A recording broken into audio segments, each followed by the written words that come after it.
Okay, I have a little observation right before. I mean, well, this is part of Mike Judge. Start I'll say, hey, Dave, before we talk about our friend Mike Judge, because we now call him our friend. Great dude. Do you accept cookies every time you see it? Because whoever thought of the phrase accept cookies is a genius, because really they should ask, can we spy on you? Yeah. Can we spy on you? But accept cookies, they take me right back to fun. a 10-year-old. Well, Sure. fuck yes. I'm going to accept some cookies. I'll accept all cookies and more. But do you sometimes go, if I don't accept the cookies, whatever I'm looking at won't be as good, like it'll take out the good parts? They'll take out the good parts. It won't be as good, so I'll accept cookies and get the really good article. No, I do it on Instagram and it says, oh, do you want cookies? It doesn't matter if you want cookies or not. And I go, no. And they go, okay, bye.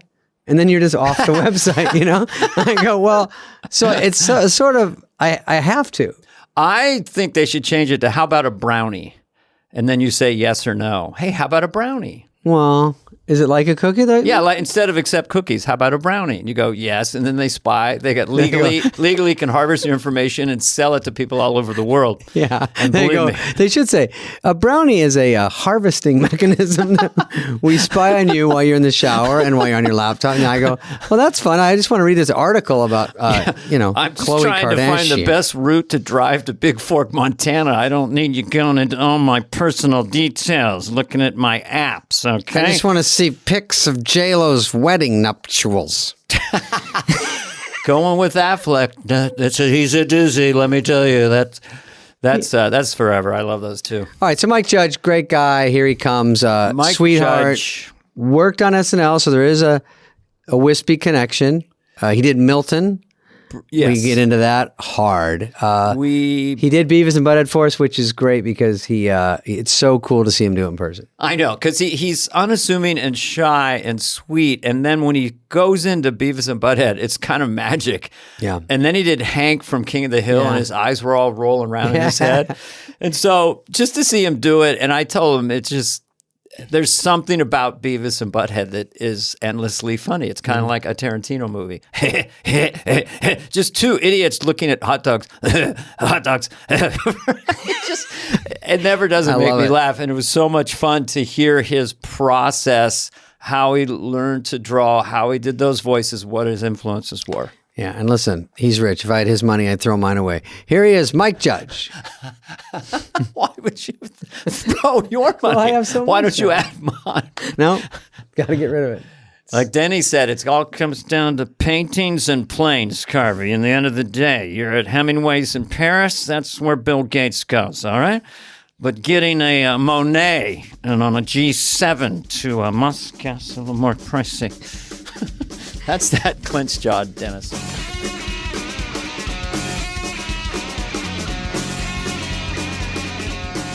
So why would you want to get out of California? I mean, was it the homeless and the regulations and taxes, or is it just like being gunned down in the streets? This place is like the Purge, dude. I see a guy in the street, his pants are around his ankle, and he's screaming on my way to the grocery store. It doesn't ding me. It doesn't change my Every time I see that, I go, why is his dick bigger than mine? That's all I can think about. They always have full heads of hair. If you're homeless. I know. They have a full head of hair, and I can't. I eat right and exercise. We'd have to do like you want in other ways. Vodka a day. Something about that creates pheromones. They're great something. Hair, and I go. What, you know are we what? on camera live for Greg to see? Yeah. Like how did Keith Richards has all his hair? Right? He didn't get hair plugs, did he? Who? Keith Richards? I'm just thinking of like no. Other junkies. He went bandana. So the big bandana forgives everything. Like Nadal, I've seen the French Open yesterday. I was at the dentist, and he's got the big bandana. You can either be a pirate or a cowboy when you get older. Yeah. The pirate would be Steven Tyler.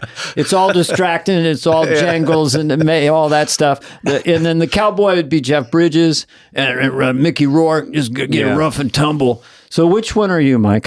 I'm going to have to go with cowboy. But I'm barely, I just got to wear a hat or something. I know. Listen, I do it too. The hair thing, it drives you crazy. And then you go, would you trade places with that homeless guy because he has great hair? And then you think about it for a while. You go, well, it's a push. I always ask my friends because I try to understand the crisis. And I go, look, if you were living somewhere and you couldn't afford the rent, would you move to a less expensive place 10 miles away, or would you pitch a tent? And no one has said pitch a tent so far. Well, let's get to Mike and Homeless his jokes career. are tough. Have we been recording this whole time? Unfortunately, yeah. Oh, shit. Well, You the can thing cut about this all what out. Mike and I were talking about, David, if you don't mind for a second. Yeah. We were just talking about integrity of shows or something. I can't remember. Voiceover. Voiceover Oh, stuff. he was asking us. Dana has an animated show. Well, non-animated, invisible. but it's all voice. It's a podcast. like an old-time radio show. oh, right, Yeah. okay. But my sons and I and their childhood friend, we loved the Twilight Zone, and so obsessed by it. All the kids would watch it at my house because I had VHS, and so this is basically our trying to bring that back a little bit. So Well, it's use called A your Weird imagination. Place. Check it out, kids. Mike and I, let's just start briefly because this is, You guys are- sort of about SNL, but we can always You guys go way go back. into your other stuff because you have a million things. So Mike and I met. God, Dana, I think you were gone. Were you gone when Mike came? Might have just missed him. You might have just missed I him. met Mike when he visited the Wayne's World. Yeah, I set. visited Wayne's World. Oh, yeah? set. Yeah. Wayne's World 2, I think it was, or was it Oh, one? so I think it might have been one. And yes, I'm hoping. I. No, it was Yeah. super cool. First time I'd ever been on a set. And then I think I first met you at the VMAs maybe, or right okay. before it or something. But you took me, you're talking about when I went to SNL. I think because you went to SNL because you had a desk. You had an Yeah, well, office. you, and I'll thank you for that now. You kind of hooked me up. I had before the Beavis and Butthead short, I had a one called Office Space that was the Milton and Lumberg, which you showed to Lauren. And, that Dana. led to God, me helping making people. 3 more of them that weren't very good. The 4th one was all right, but for SNL, and then eventually led to the movie later. Yeah. So the thank you. movie, Damn, the Milton. mega movie. Yes. Now, did Office Space, we're jumping around here, but was it one of those ones that wasn't like $100 million movie and then it just lived on forever as a huge cult hit, or was it also a hit? No, it wasn't a hit at the box office, but it was not at all. It was, but it didn't cost a lot of money. Budget was $10 million, I think. And what year was that? came out in '99. Okay. And came in like 6th or 8th place or something opening weekend. Oh, yeah? Yeah, it didn't. And then then a year or two later, it started really, like, it was charting in the blockbuster Like charts. VHS and the VHS rentals, yeah. and DVD, yeah. That's where they make big money. I mean, Tommy Boy was not a huge hit, and Black Sheep was not a huge hit. And They opened number one, but they were both opened number one at like 35 million, where it wasn't like a mega monster. What about No, Joe- that's what they totally made. Joe Dirt. What did Joe Dirt open? Did that open? Joe well? Dirt might have opened number one, but it was still, again, it wasn't like a huge hit. Those are the ones that you really can't tell about a movie until 5-10 years later to see if it really sunk in, because there's big ones that made more money that no one talks about. So they open only- big and fade out, but I like when they stick around. Is there like about maybe 40 good movies? Oh, in the world? Well, my wife and I at night were like, Godfather again? Okay. Sound of Music? Honey, we watched Eye of the Needle with Donald Sutherland, which was pretty cool. But it's hard to find a great movie. What I was curious about is you're doing Beavis and Butthead coming out with a new movie. Yeah, it just came out. And then the new series. It's out already. Just straight to, it was on Paramount Plus, yeah. So what was So it? it's still there. So it needs Paramount to be Plus. churned and talked about. Yeah. But it wasn't. You didn't have an opening weekend. Was that your first experience with that? Yeah, it's weird. It's just out there. Yeah, you just put it on the... You platform and there's it. no... They don't... Yeah. They don't announce or publish any ratings or any data, Yeah, so you don't... it was the New York Times critic pick. It's like 90-something% on Rotten Tomatoes, so it's... Rotten Tomatoes, What? Rotten Tomatoes is still around, so that's... I've gotten a couple of threes in my Oh my small God. film career. I don't think I've broken 10. Yeah, it might that's go a down lot of after a while. I don't tomatoes. know. Yeah. Well, I guess that's on the critic side, and then the audience side is in the 80s, maybe. I don't know. I should look it up. But it's on Paramount Plus right now. Yeah, Paramount Okay. Plus. Just want to. Streaming on Paramount Plus. And Beavis and Butthead Take on the Universe, or what was it? Yeah, it's called Beavis and Butthead Do the Universe. Oh, they And, do it. Then Beavis there's, and Butthead. hey, that's pretty good.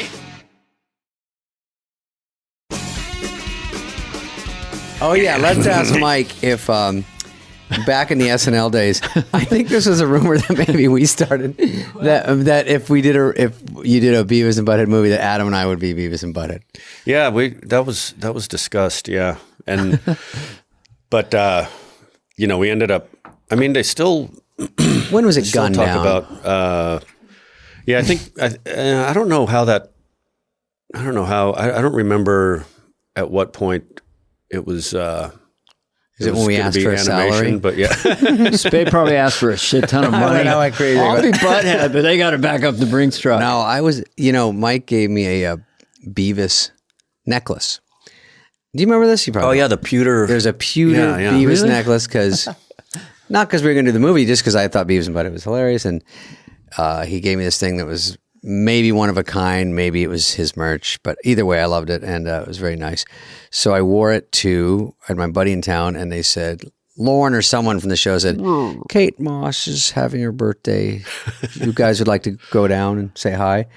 So do some version of that. I was with my buddy. I don't think you went. And No, I wasn't. We went down. It was her 21st birthday. And so it was just like a party. I don't know her, whatever. And then they said, oh, go say hi to her. So now we're forced together, and everyone's looking. Go say hi to Kate Moss. And she's smoking a cig, and Too cool. I'm just like, hey, explaining that I'm like a clown in America or whatever I do. And she's very posh. I mean, that's And yeah, she was super tremendous. cute. And then she goes, Beavis, because she saw my necklace. I go, oh yeah. Oh. I talked to her like it's a foreign country. I go, in America, this is and she's like, right, give it to me. And I go, give you she this? wanted And she you goes, to- it's my birthday. Oh, and she just. And I She go, wanted you to do the character? Well, actually, this is a present to me. And she goes, give it.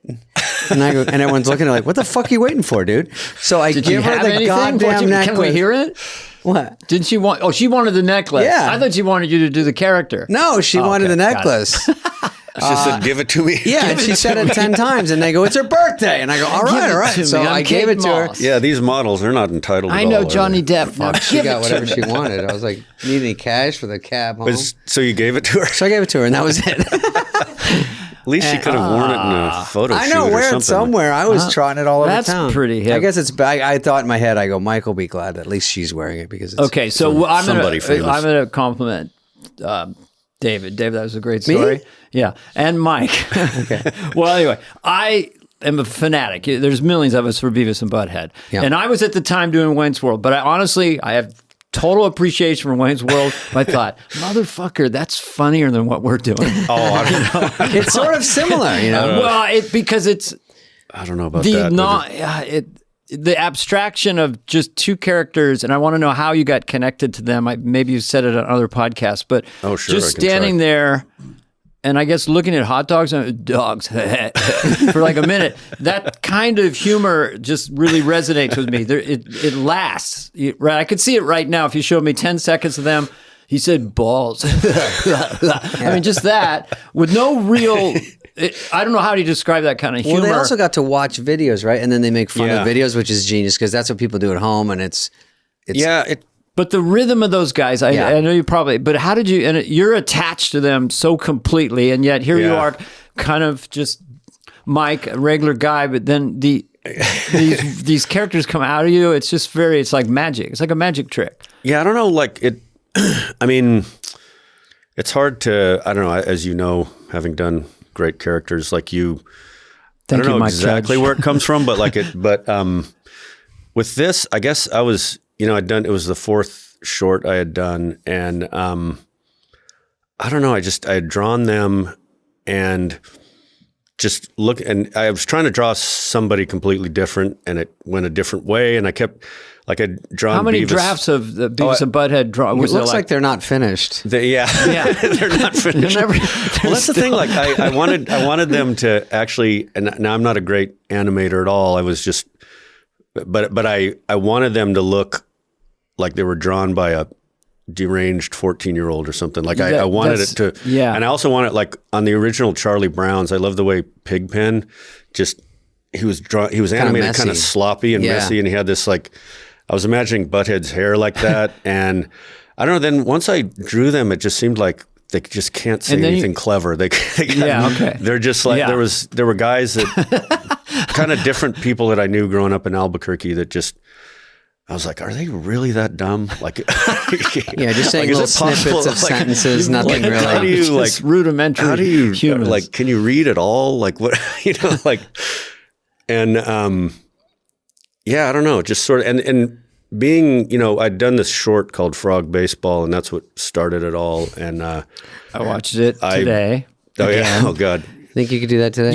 Just to insert for just. The lo-fi drawing of it, or the rudimentary drawing, it's really kind of postmodern in a sense. It's almost like Basquiat, if you're familiar with him. Actually, it's childlike brilliance, and I love Basquiat. I love his stuff. I also he's on next week. I also really loved him. All the National Lampoon. I was really into all the comics that were in there. Like Buddy Hickerson, Linda Barry. Well, she was in Mary Kay Brown, like a lot of these, Mimi Pond, all these great, what was the other guy? Mark Merrick, but also, I mean, this is going to sound, I'm not trying to at all compare myself to great artists, but Beavis's eyes, I thought were like Picasso eyes, where they're all like. I always wondered where those came from, and that's such a specific choice, and it gives the characters so much. So they're like cat's eyes that are slanted. Right? when I was in high school, I took it was like a art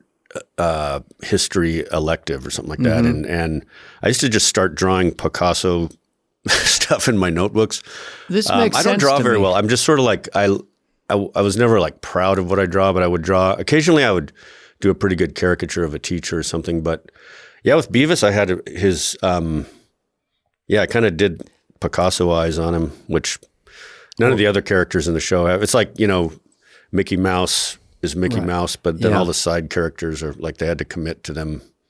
Yeah. But this totally makes sense. I saw Basquiat in it. Now you're bringing up that. I mean, like the long jaw and the teeth of it Butthead? It's like, Beavis has that. Yeah, and then Butthead has the gums and like the braces. Alligator kind of thing. Yeah, and I wanted to animate his mouth because like when you have braces, like people when they're smiling, their corners of the mouth don't really go up unless it's a huge smile. And when you have braces, you kind of go, you're going like that. So all the time. Yeah, when he laughs, his mouth is like going down. When it became a show, I had to just all these really animators way better than me. I'd say no, they don't laugh like they'd have them do shoulders up and like no, that's not how they laugh. They laugh. You got to animate. Does it sound too highfalutin to say it's kind of what you're doing is artistic? Because anyone could draw something real. Well, but to draw surreal that creates the whole is greater than some of the parts. Yeah, like in animation, maybe if it was a contest, like who could draw the most perfect person, but luckily it's not. So it's like Simpsons look weird, and you just picked a different sort of interesting look. It doesn't have to be perfect, but if you buy into it and the voices match up, then it's bought into. It's well, that's the thing also. Like I could have, and still to this day, I mean, the new movie, like we have some incredible people worked on it that it looks pretty epic, but Beavis and Butthead still look like themselves because anytime in the past that we tried to clean it up or it just stopped being as funny, I think it's true. Like South Park, there's just, when those four characters, if it got too fancy and was, if you animated them 3D, can we draw a line from Beavis and Butthead to South Park, both being brilliant shows? Yeah. But this lo-fi, I mean, you look at Walt Disney's animation. Yeah. And then I don't know if you were one of the first, but it seems postmodern. It seems like it'd be very hip now just to have that kind of animation. And then, of course, South Park went with sort of cardboard puppet animation. Yeah, the cutout animation. Yeah, well, I think I was probably the first to have a mainstream cartoon like that, but there were independent animators that were starting, like this guy, Wes Archer. There was a lot of, actually, Mary Kay Brown, when The Simpsons, she had shorts that were in this Tracy Ullman show that I thought were amazing. I think it's impossible to Google because the way it's called Dr. Nagatu, and there's an exclamation point in the middle of her last name. And but anyway, there were people doing it. Like I wanted to, I read National Lampoon and think, man, how come this stuff isn't animated? Like this kind of this sensibility and this style of drawing, and so that's what I was trying to do when I was animating my shorts is to try to. Can I ask you a technical question that I think also led to the magic of it. So Milton and the first, Frog and the whatever was Beavis and Butthead. So you had a 16 millimeter. Got a Bolex. So Milton is like moving. There's a shimmering. Yeah, Was that intentional? Every drawing. Well, what I did with Milton, if you want me to get in the weeds here, This is what we do on this podcast. So Our fans are really smart. Our fans are mostly animators. They call it a boiling. Yeah, it's called a boil. Every 2 frames is a new drawing, no matter what. So I did that way. Yeah. And then was it for time's sake or finance sake or an actual artistic choice? It was to give it partly that movement. I would say I was a little artistic, but really like I didn't have cells. I did that with color pencils and ink. So to only move one part, you need a cell. Back then, you did an overlay. I hadn't tried working with that. So I had like a cutout, like his desk is a overlay, cut around the corner of the cubicle. So you're drawing this thing and you got this camera on top. I'll just do it real lame. I'm putting a new piece of paper underneath it every time and clicking. Give it some fun. Click it to give it movement. Just like stop animation, claymation. Is that what you do? Click it? You click it, you go like click. Just if it's when you, that one I shot on my Bolex. Then when I sold that one, I don't know how much it cost me for the film and everything was like, and for the camera, like probably $700 or something. And I sold it I got $2,000 for it. So I said, okay, next time I'm going to rent time on a camera. And so I shot it on my later stuff. That was the only one I shot on the Bolex. I could see why SNL would love Milton. Yeah. Because it's, we thought again, it's like, doing whatever, working class people, what's their life like? And the torture of being in the cubicle and the boss who's a dick, When you do Office Space off of Milton, first of all, it must be hard to make Milton a real character and try to capture it.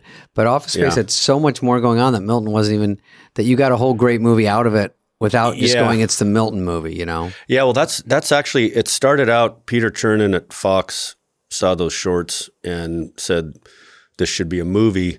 And so it was going to be a Milton movie, and I couldn't wrap my head around like I don't want to know what he does at home. I didn't see a whole movie centered on him. So they had writers come in and pitch it, and nothing really landed. And but they kept wanting something, and then they said, well, what if you make it like an ensemble cast, like the movie Car Wash? And I said, oh yeah, that's like I can do that. Car Wash. Well, I guess it's like no a workplace comedy, basically. A workplace comedy. That's probably wasn't even a term. Workplace comedy. Boring cubicles. Yeah, but I was gonna animate like a series of like vignettes of office characters, like cubicle characters. So that's kind of what if Beavis and Butthead hadn't happened, that's what I was going to do next. Was more. Well, it was nice. It's almost like an indie filmmaker doing a film low budget in one location, because the cubicle was very simple but super effective. You had the guy at the desk and the guy at the door. That was it. Yeah, a lot of I'll answer for him. Limited animation abilities. What would Mike say, David? Well, he'll say a lot of clairvoyant. times you get on MTV or Comedy Central and you're a victim of the budget. So the budget is so low that South Park makes them look cardboard because that's all they can do. And then so you can't make it so professional. And then indirectly, it just sort of turns into a hit because of the not cheapness, but it makes a there's a charm difference. to there's a charm to it. Yeah. Well, also you can't animation now, or at least a few years ago, would be like, okay, wrap. We'll get it out in 3 years. We'll see you guys. That was a great read. Love you all. See you in 2027. So I think part of it, obviously, South Park has a. Can I go back to a 2001 question? Oh, sure. So when the monkey gets the bone. What? Go with this, Mike and David. Yeah. The monkey gets the bone, right? Oh, is this a movie 2001? Yeah, I'm referring to the monkey going, because the monolith put the thought. So it's like going like this, and then it starts hitting stuff, using it as a weapon. And there's that moment of creativity. So I'm thinking of Mike, young Mike, does these two goofy characters, rudimentary, Van Gogh, Basquiat. And then wherever you're going to draw from with the monkey with the bone, it's like, what do these two guys sound like? And I don't know if it was over time or an epiphany, but the voices are so peculiar, so rich, and so bizarre. So where'd they come from? And if you don't have an answer, David will answer. No, I do have an answer for, well, so Beavis actually, so when the guy that I was trying to draw was absolutely nothing like Beavis. He's actually an engineer now, and he was a straight A student. And he was a funny name. Beavis. He's a brilliant guy. He was not named Beavis, and in fact, he was super nerdy. And we had in calculus class, he sat in the front, and I remember you can cut this story down if it goes too long, but no, I love it. Like, Crazy. No one had ever heard of a hot teacher. Like, it just didn't happen. And this friend of mine's coming down the hallway and goes, "Have you seen the new math teacher? Oh my God!" And I'm like, "Yeah, whatever." But she was like a former Dallas Cowboys cheerleader, and she was really beautiful. And he sat in front of class, and he was so wound up. Like, he'd constantly be biting his lip and going, and he'd be laughing at everything she said. She wouldn't even be funny. She'd say, "Okay, and then this is an easier way to do it." Explaining algebra. And he was always kind of looking back like, That's hysterical. and so can I hear that voice one more time? So you are sitting next to him and observing. I'm sitting in the back, and me and this other guy, hysterical, Bob McCarthy, and then my other friend, Mike Sidibaka, I started imitating him like he would do it, and then I'd be in the back, I'd go, and then they started doing it, and the teacher, I won't say her name, she got really pissed and chewed me out one time, like chewed us all out because we just kept doing that, and then like she got really emotional, and I was like apologized and everything. Then she turns around to the chalkboard, and my friend just goes. So I have two questions. One was, so the guy doing that in the front row, he was doing that to repress his absolute horniness for the teacher? That's what it seemed like. Yeah, he was just so wound up. And when you did it for your friends, did he talk, or it was just that one sound? It was just the sound. All I would do was the laugh. Okay. And but he didn't really talk like Beavis, but I was trying to draw him when I ended up drawing Beavis and Butthead. They were both attempts to draw him, and it was kind of going a different way, but I thought they looked funny. And for some reason, I drew Beavis with a lighter in his hand. And I was just imagining him just fire, like someone on fire. He likes fire. Excited. Like it's just this scary, like there'd been this guitar player with Delbert McClinton who he had, I used to be a musician, but I remember he just was looking at some guy and he said, "Boy, he'd start a fire." And I was thinking Beavis was a little like pyro. Yeah, he was a little pyro, which got us into trouble. And then Butthead, I did the drawing. So you're a scientist and a musician, but anyway, Butthead. But so I just was looking at the drawing and just thinking like, what would he sound? The idea of someone just laughing all the time, I'd seen it.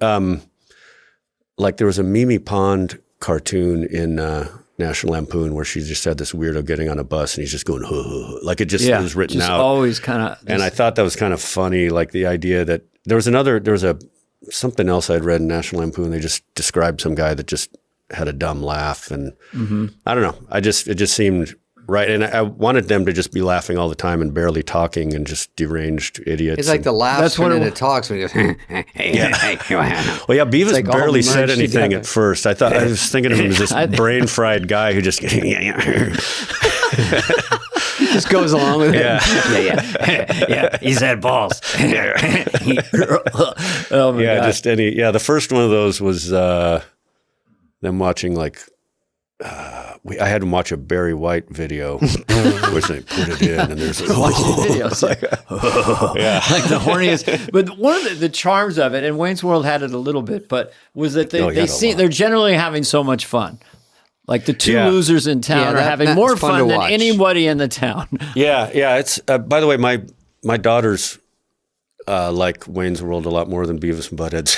Really? My son wanted to come meet you. Totally changed my life. Blew my life. Beavis and Butthead, the movie, all of it. Blew my mind. Oh, wow. You go, what about Wayne's World? He goes, life stayed the same. Oh, Wayne's World. He goes, that wasn't so funny, Dad.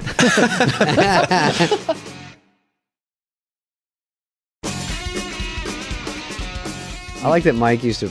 Did you program F-18 Hornet jets and then you go, I might switch? I worked on I didn't.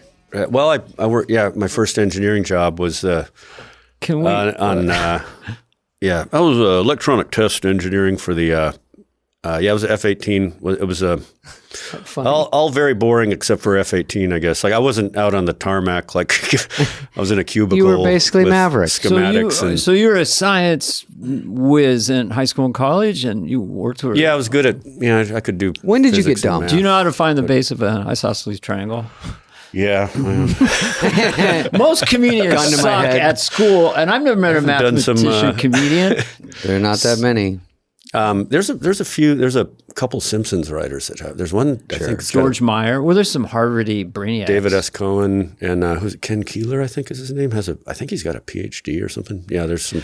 No, well, you were a science kid and everything, but were you also like doing voices and making people laugh? Yeah, I did. I did imitations a lot. Yeah, I started realizing I could do them in high school. I think I peaked my senior year in high school.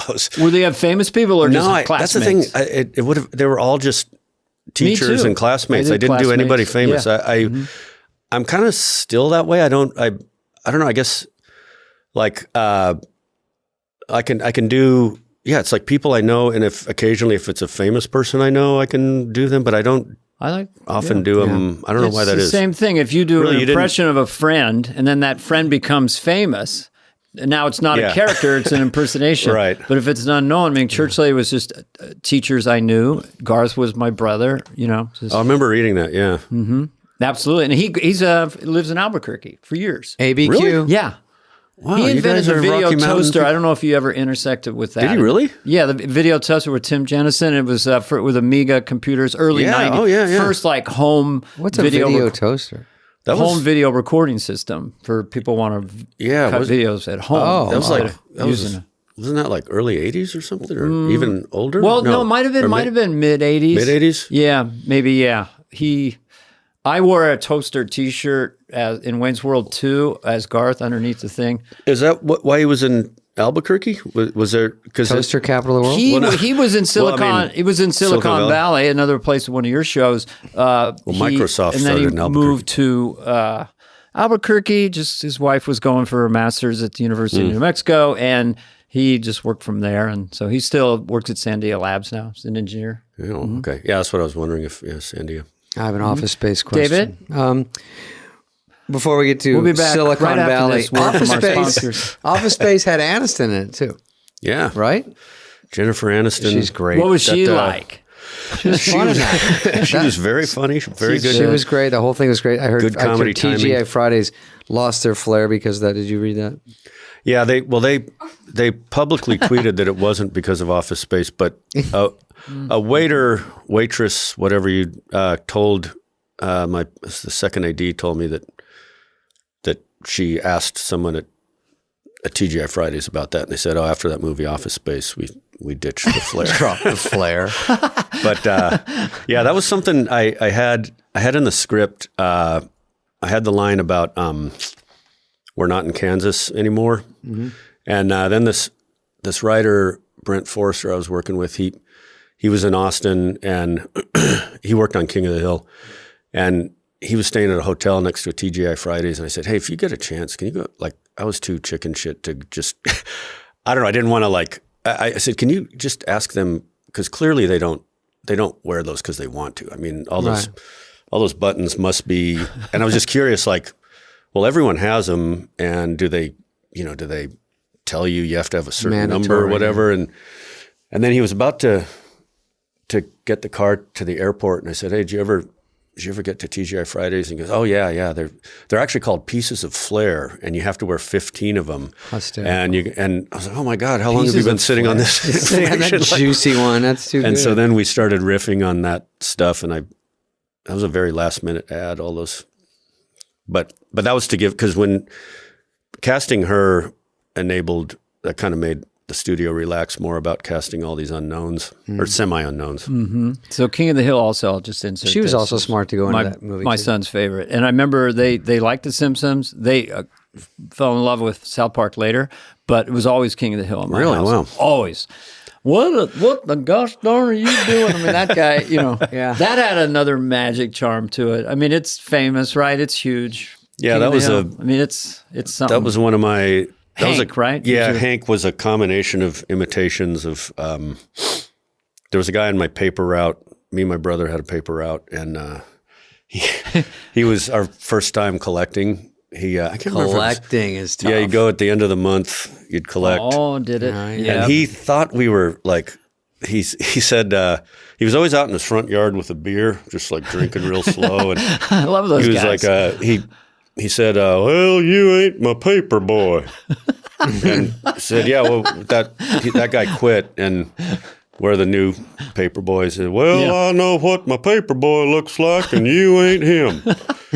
And then he said, yeah, we're not saying You have we're to see him. his face. We're the, His eyes are getting very big when he does. yeah, he had that kind of far away looking around. Yeah. And he brings his wife over and says, Marcy, come here. Is that the paper boy?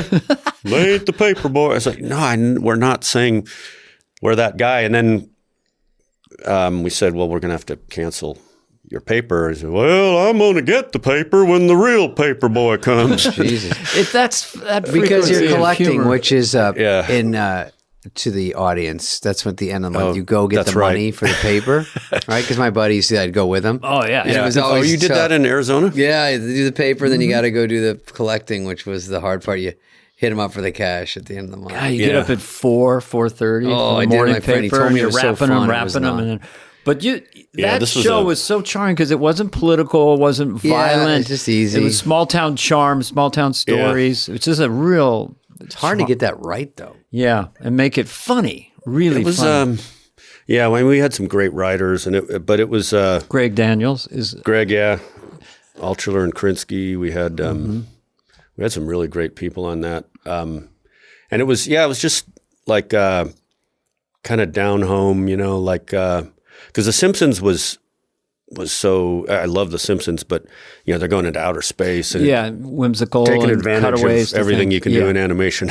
Yeah. I chose to not take advantage of any of that, but Yeah, yours might as well have been a sitcom. yeah. Well, that was the way it stood out. But let me ask you a question. So you're drawing the main characters, and you kind of in your head have an idea how they sound, and then it's a series. So are you passing out other voice? There's other voice actors in there. You're doing like 3 or 4 of them. Or? I did Hank and Boomhauer, the guy who talks gibberish, and that was pretty much it. How does Boomhauer sound again? That was based on I have told this story on it, but it was Not on fly. based on a couple different things. But the one that I would go to, the guy when Beavis and Butthead was going, I didn't have an assistant like for the first year of it, and anyone could call, I guess, and get my And just my talk to you. voicemail. And somebody had called complaining about the show, and it was just hillbilly deranged dude, and he thought the name of the show was Porky's Butthole.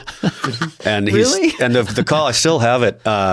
He goes, well, I've been calling y'all about a month now. Grab about y'all. Remember the time that dang old friggin' old Looney Tunes come on, you put on a dang old Porky's friggin' old butthole.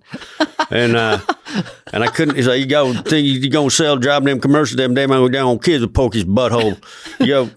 Y'all get, and he's just like, I couldn't.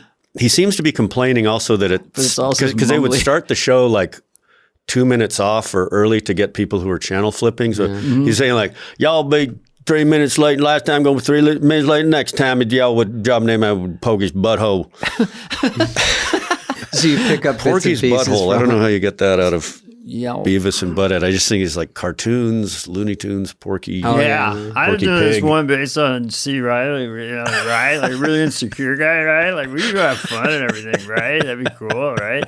Who's John C. Reilly? I base it on him, but I exaggerated it. Like, Oh, you is know. it? Yeah, it's That part of my does sound like scripted podcast. Was it before he was famous? Or No, I just took it from, it was 3 idiots in the scripted podcast. The one's the ringleader and goes, what do you think? You think Claude's like a baby? Yeah, he's pretty much like a baby. I think he's kind of gentle. Like, he's like a dead baby, right? So that was, it's basically you take the source material of that, in your case, and then Yeah. you just extrapolate it out and Make a exaggerate. funny version. Yeah, like Yeah. how did Joe Dirt sound? Like me. No, he had kind of a twang. yeah, he had a twang. southern twang. Hey, boys. You're going to stand there owning a fireworks stand Yeah, there you go. and tell me you don't got no Roman candles? you were like the first person to really do the mullet redneck Yeah, that was the first kind of You know, mullet I think it was movie, in a way. it was accepted because I wasn't making fun of the South. Really, I was actually the guy was Super the charming. good guy, Yeah. and for once I wasn't sarcastic Yeah. and mean. No, and he was stuff. the hero. I was Yeah. trying really hard to get through life, and something about that clicked with people. I mean, there's no other explanation. I think likability goes a long way. I think, Yeah. you know, I Joe love Dirt that was movie, just a though. likable character, and it didn't shit on the South or make fun of it. It didn't Right. wink. He was sincere. Yeah. Looking for Yeah. his parents. And bullied, and a lot of people are bullied, and so when you get Yeah. you see that, you And a sort of great relate. name. Joe Yeah. Dirt. That's just a great Joe name. Dirt, yeah. Joe Dirt. You know, Yeah. well, this is, I know the movie I'm in. David Spade is Joe Dirt. Yeah, Okay, in or with a out, mullet. yeah.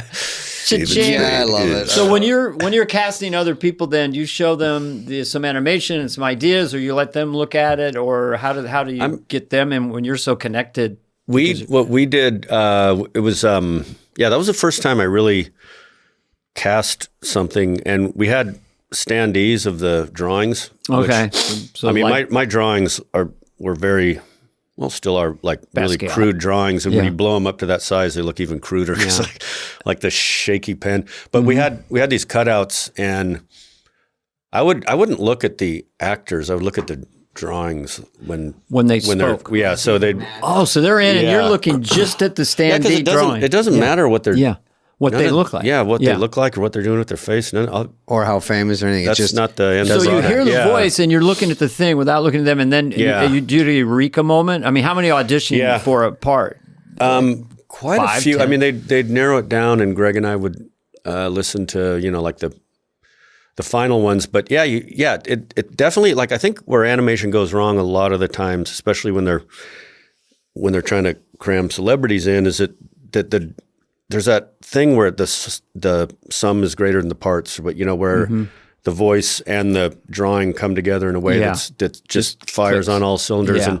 And so I would, I'd look at that, and like when Stephen Root read, Stephen Root's also just naturally funny, like a lot of, like you all are, but he that clicked. And then the one that we had a little bit of because we were talking earlier about the celebrity thing, was the character Dale, which Johnny Hardwick was one of the writers and a stand-up comedian. I think you know him from way back. Yeah. And he was one of the writers, and we had him read, and it just fit that, like, it was just Like something a lot. popped. Yeah. And, there was a lot of, they just kept pitching celebrities doing the voice, and none of them really Not their clicked fault. that It just way. Yeah, didn't- not their fault. it's Yeah, not they're a great match. actors. Yeah. It just doesn't fit the drawing. Also, it doesn't seem to help that much. Like, Yeah, because you nobody forget cares. once you Like, watch It the only show. counts You for for- 3 seconds. There's so many movies that have famous people, and especially in the 90s, that, like, after Toy Story, it was like you have to have a big star do the Oh, voice. yeah, And is there's that so true? many Oh, failed, wow, yeah. huge budget animated movies Yeah. that failed with huge stars, and nothing against the stars, but it's like you get this famous person and this animator, this designer, and there's no thought of of how it all clicks together. Yeah. That happens a lot. I mean, sometimes there is. It just needs when to, I did needs to that pop. llama movie, You had a big well, the Emperor's New Groove. Yeah. That was. Oh, yeah. I remember going in. But that worked. and I mean, they that said worked. that one. I love that one. They said, Yeah. "My only good reviews." And you're playing a llama. I'm a llama. Well, And it how was did he it sound was again? the Prince and the Pauper. The first. Mike might know a little bit of this because he's in that world, but it was a big Disney movie. I think Michael Eisner, is that probably who's running it? So I get brought in. I was doing Just Shoot Me, and I play this Prince, and Owen Wilson, who's your buddy, is our buddy, is playing I think it was a pauper. So it was basically going to be we switch bodies or we switch lives. I'm the queen is Carla Gugino. So I think those are the three people that had Winnie Oh, Malick. she was the voice of the. She was no. So we do oh. it for a year and a half, and I'm doing the voice, and it was it was before you got paid, so it was just an honor. And I go, it's What an God, honor. they're making Just Shrek. an honor. I think Shrek was an honor, and they got paid. So Yeah. I literally was making I'll be like fun a for little you. over scale, and so after a year and a half, I go, hey guys, is that a wrap? Like, do you got it? And because they give you pieces of the script. And all Go that. in, So after a out. year and a half, they show an animatic to Michael Eisner, and he doesn't like it. And there are already millions into it, and they say, "What else? I want What to be else a could this studio be?" executive. And they said we had another idea where he goes, "I sort of like the sarcastic Prince." And he goes, what about, which is me. And he goes, what about that they had an idea that I turn into a llama or something. He goes, yeah, do that one. And so another year and a half, we had to change everything again and do it all over. By the end, I didn't want to even go in anymore. I go, I don't even know what we're doing. We're just ad-libbing, riffing, doing stuff. And when I saw it, I was thinking in the back of my head, this is going to be a disaster. And it made me laugh. I thought it was so funny. I go, yeah. God, these guys are good. They know how to do it, and they made it work. It looked cool. It was a slightly different look. It was one of the first newer... See, Dana wouldn't notice he would know that. I would just go, look at the funny pictures. Also, There's like David. my daughter had, when she was like 8 or 9, I think she had, there was a full page ad for it in a magazine that she had pulled out and stuck on her wall. Because you wanted to see it? Yeah, because it was like, but it just had a cool design. I thought it was like, it didn't look like the typical Disney from what I remembered. Like they finally started to do something a little different. And it was so fun to do because I can't even give myself the credit because I would make up jokes and they'd give me jokes, but it was more, they have so much going on around the story with the animation that they make everything funnier and better. You know what I mean? Like even in Hotel Transylvania, everything, it doesn't read as funny, and then when you see them do it, they know what they're doing. So I know. It just adds to jokes so much. It can go wrong so many ways. So when it works, it works. I actually read for an animated TV show once, and I think I blew it because I came in for the audition, and they said, Mike's looking at the standee, you can come in now. And Mike is looking away, you can come in. Well, I won't tell you, boys, we gotta playing get down Jimmy there. the Raccoon. Well, let's ask Mike if he met Lauren, and did you ever have to meet Lauren and sit with him and talk to him? Yeah. And when did you get the call that SNL's going to use Milton? Oh, well, I first met Lauren actually when I visited your set. I was on the way. That was my first Hollywood flying me out and meeting everybody. And then you came to the set. Yeah, so I'd met like a bunch of studio executives, and they're all like kind of really like friendly and like, oh, we love your stuff and all that. Yeah. And I'm like, oh my God, Lorne Michaels, I'm going to meet him. This is going to be amazing. And it's like, oh, he's not ready yet. Why don't you go visit the set? That's where I met you. And then was I in character? I think I was in the outfit, had the whole, right? Yeah, it was amazing. You had the Garth outfit on. Hey. But I go in and Lauren was in such a foul mood. Oh, no. Oh my God. And I was just like, oh, did I piss him off or something like that? And he was nice. Producer stuff. But I was like, something must have just happened. It's a budget thing. We need the AMC pacer like fucking yesterday. Who is it, Mike? Come on in. Yeah. So what was that like then?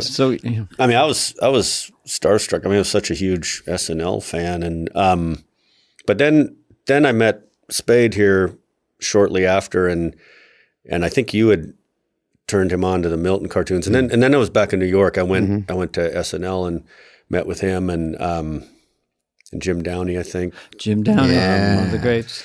But yeah, I was. They gave me an office. I mean, I was in the thick of it with Beavis and Butthead, so I was. I don't think you're in the office that much, right? Because you just had one. Yeah, but it was cool to come by and see all you guys. Like Norm Macdonald was a writer at the time, right? Yeah. Hey, you're gonna write that Milton guy's great, Like you never know what's gonna happen with Milton. You don't say it's Norm. You just have a guy going, "What? Why is he called Milton?" I mean, put him in a cubicle, right? Norm could always find a word and repeat it and just make it funny by repeating it. Like he'd probably get on. Amazing. He's in a cubicle, right? That's where you work, a cubicle. Cubicles, That's part of Norm's genius. So you're part of the team. You're making Milton. And so is your only job to make Milton? Is that what it was? Is to hand in shorts? And they but they gave me an office there, and at one point Lauren got really pissed at me because I was just used to like this is interesting. I had sent then he was quickly very nice, but I sort of get it. I'd sent a storyboard for 2 more Milton cartoons, and I just hadn't heard back from anybody or something. I don't know. It happens. And I was called into his office, and he was just like, "What is going on? Where are these cartoons?" And I was, "Oh, sorry, I was waiting for." And I think he wanted me to be more proactive, and it was a huge opportunity. And I think he thought maybe I was blowing it off or something like that. But he was very, very nice, and always was. Yeah, I did 3 new ones for over the. Did you not like them as much because it was a new crew working on them, or did you do them on your own first? I did it with just two animators and me, and we had to work on weekends, and I didn't really have the chance to edit them as much as I would have liked to. I don't know but it did give me a chance to kind of develop the Lumbergh character that Gary Cole played in the movie, where he's doing, like the all that stuff, the that means no. And so it was, but I like the fourth one I remember liking, and I used some of that material in actually Office Space, I think, is SNL gets a credit in it, or maybe Lorne does or something. Yeah, a little one. Is it possible that I could get maybe my something? name? It's an associate. Just wet the beak a little bit. Yeah, I just want a taste.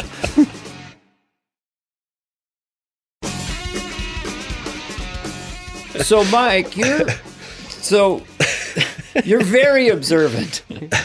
I would suspect that you would probably create a character based on us or something. I mean, if they said that was Lorne called you, it'd be Dana and David. It's fly on the wall, but it's animated. I could get you guys to play those characters and do a podcast. We are so busy. I like your career. I like, Silicon Valley. It's generally a guy, your sensibility is infused with things, and it's a very safe bet to drag you. Did they ever back up a Brinks truck to you, like, and you knew it was a shitty idea, but it's generational wealth. Someone needs an operation. And you must have said no a lot. After Beavis and Butthead, you had fuck you money or whatever, or success. Screw you. So what kind of deals came to you without throwing anyone under the bus that you just said no, thank you? There was a few. I mean, I said yes to some stuff that thankfully didn't go on, but really, the first, I mean, let's look at a clip. Not to throw too many. Yeah. Well, fortunately, there's no clips. There's some script pages. There was a summer camp movie and I never went to summer camp. My parents didn't have summer camp movies. Always work. Yeah, well, that's what this was like. Then that was the first thing that was offered me, and I said yes. It was like it was an offer to write and direct a summer camp movie. Does sound fun though. And I said yes, and then I shouldn't say the title, but I was like, I did the best I could for that concept. And you wrote and directed it? No, I didn't. No, we never. It. No, I wrote, and then I wrote an outline, and then they got a writer to work on a script, and then it just kind of sat in development for a long time. And I passed on it based on the script. Like I was able to do that. On your own script. You didn't. The one that co-written by me. I read the script. You passed on your own co-written script. Let's guess the title. I'm going to say Summer Nights. David? I'm going to say Camp Let's Fuck. It's you couldn't possibly guess as hacky as what it is. Maybe I should just say it at this point. It could have been a good movie. Well, I will say Mike has a high slugging percentage because all this. You have so many things that did work that no one hears about that stuff. And you also have a way to make boring funny. I mean, to say Office Space is like a dull, boring office and we're going to make fun. It's hard to do genre, basically. It's hard to make that dry stuff that's so boring not be just boring. Well, I mean, The Office did it later. Ricky Gervais was doing it. Gary Shandling was around doing stuff like that, and you were Gary Shandling was probably I was a big fan of Larry Sanders. That sort of that might have influenced me some, but I was also just like I don't know. I liked I keep mentioning Mary Kay Brown. Her shorts, the Dr. Nagatu had a quality to him. Like one of them is just like she's at lunch with someone and there's this kind of vase on the table in the middle of them that just keeps getting in the way. And it's like one of those really relatable, like do you move it or not? And I was like, wow, you don't see that in animation. That's really, really cool. But yeah, there is, I mean, Seinfeld had been on for a while at that. Well, not when I did the shorts, but for the movie. But yeah, I mean, the studio, they were very gung-ho. And then when they started seeing the dailies and going like, wait, this is just boring cubicle stuff. You got to move the camera around. You got to do something here. This is horrible. Really? Got to get them to talk louder. Really Someone panicked. should like, sing. Can you do like? So, yeah, was that your first directing live action or not? Yeah. That's scary as shit. Oh, it was. So that's really a commitment scary. thing then when you're editing it and you're doing that compression humor of like holding the awkwardness. Yeah. Where the Yeah. studio's going to want, can you pop it around, Yeah. kid? Yeah, Yeah. it was. Yeah, actually, they were really down on it until the first test screening, and it was getting big laughs. I mean, it didn't score very high because it didn't have like the big emotional kind of ending. Maybe that it didn't have Right. Tom Hanks or whoever, but it had that medium kind of like on the cards. There's like excellent, very good, and good counts the same as horrible. Like so, Right. if they're like, So oh, the that's cool, top it two was good. boxes. Yeah, it's the that top term, two. top two boxes. Yeah. That means great or really great or something. And like the top two, if you get like 75% of the top two, that's a horrible score. Like You have to It's really got to be kill 90. it. like you got to be it's like, and Office Space was like, it was like 78 or maybe even one of them like 80 in those top two, but like the good, most of them were in the good. There weren't a lot of, if you look at that Bad. stuff, and when you have a weird did you movie feel? like that. How did you feel at that screening when you saw it? Well, before going into it, I was Sickening. I was sick to my stomach. Literally, like I was like, I'd worked in a movie theater when I was just the ticket tearing minimum wage job, and I remember thinking like, God, I wish I was just someone working in a movie theater right now. And we Stress test going. Yeah. screened it up in Westlake Village outside of LA, but then once the audience started laughing, I was like, okay, thank God, this is like because I had. Like, I don't think the editors didn't think it was funny. The studio didn't think it was funny. You Like, see it too much, and then you need that fresh audience. yeah, and I don't know, like, yeah, it was very. That was the most stressed out, maybe. Like, especially when I don't know if you've experienced this, but like, I'm writing it and going, oh, cool, I'm going to make a movie, and then all of a sudden, shit, there's 18-wheelers and trailers and construction people building, Coming up to you going, this stuff. color, sir. And I'm just you're like, oh God, what if this is something that just me and my brother and a couple of friends think is funny, and that's all? And here's all these poor people, construction people working, and drivers. Whispering, What this have I movie done? sounds like a piece of shit. yeah. You always call think it a that they're all turkey. all going like, oh God, what's this? I said, Oh, one guy totally, told one yeah. crew guy goes, is there any funny parts?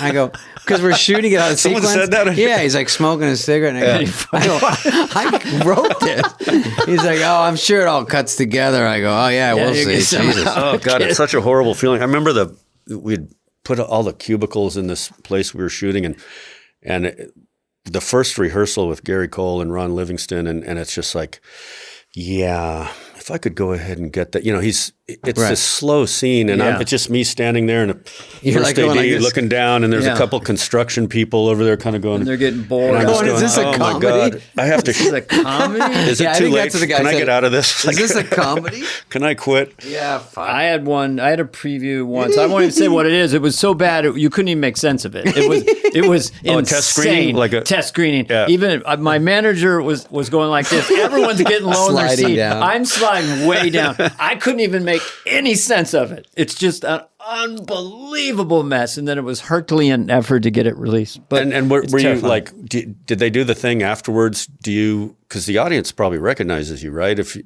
Didn't matter. It was when you're in indiscernible. We were in like D minus, or it was like the lowest score. It was like a 3 or something.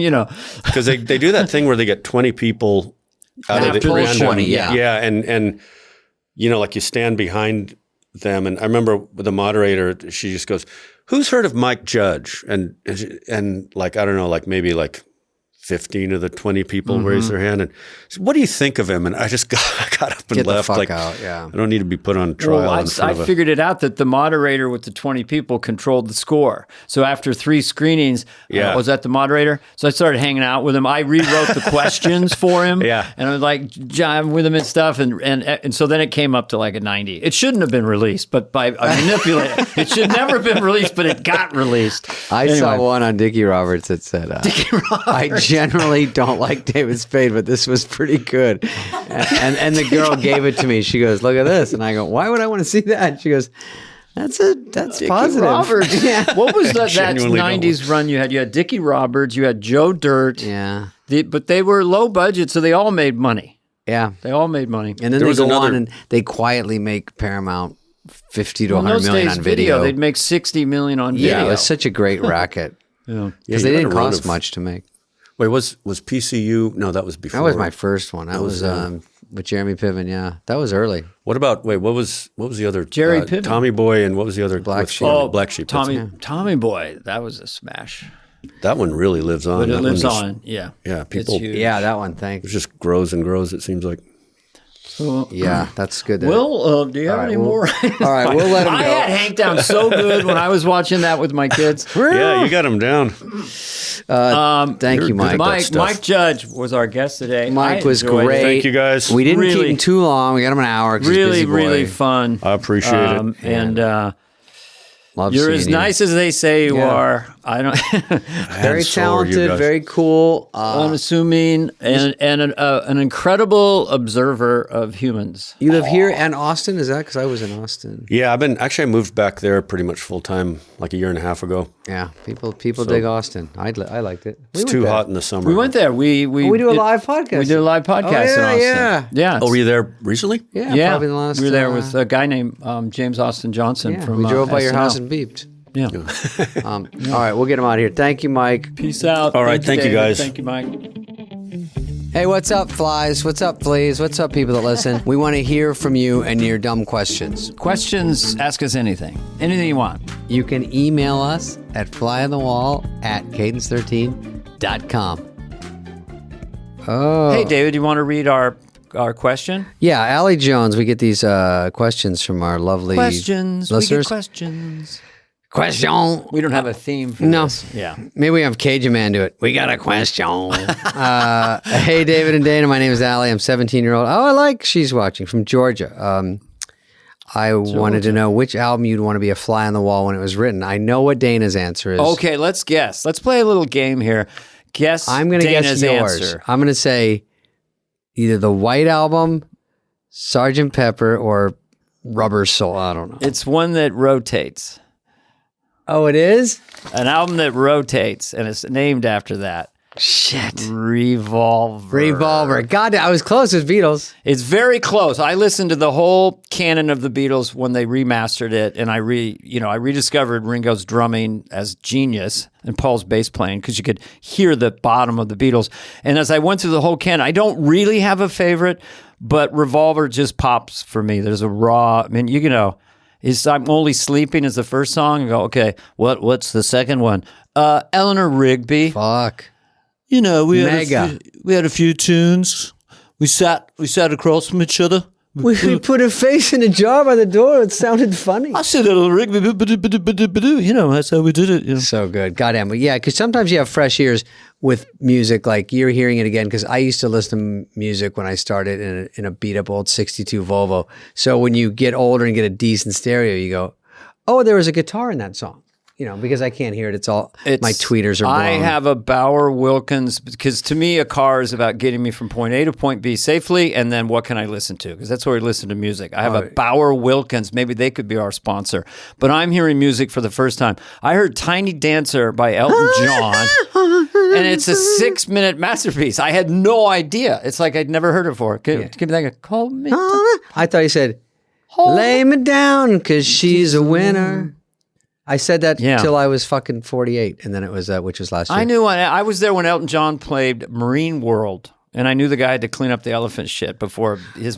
Hold me closer, tiny orca. Hold me closer, tiny dancer. Orca. I'm a comedian and should not try to sing. Okay, so thank you, Allie, and that's your long answer. Yeah, Revolver on my side. David album was. Shit, I would go back to.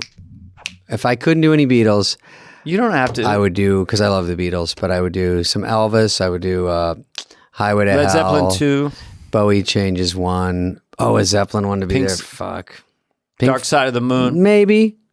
I want to answer for me and for you. I know. have control issues. And I love Halen, and I love... Shit, man. God damn it. I'm getting stumped. Anyway, all good. It's good My stuff. therapist said I had control issues, and I said, could I tell you what the next question should be?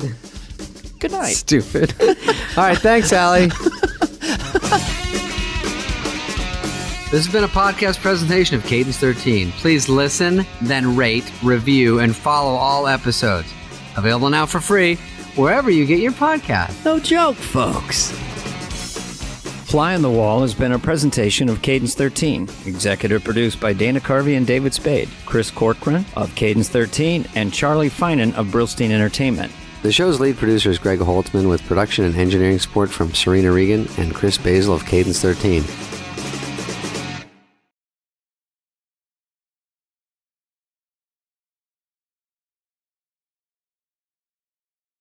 Hey guys, coming up next, Mike Myers.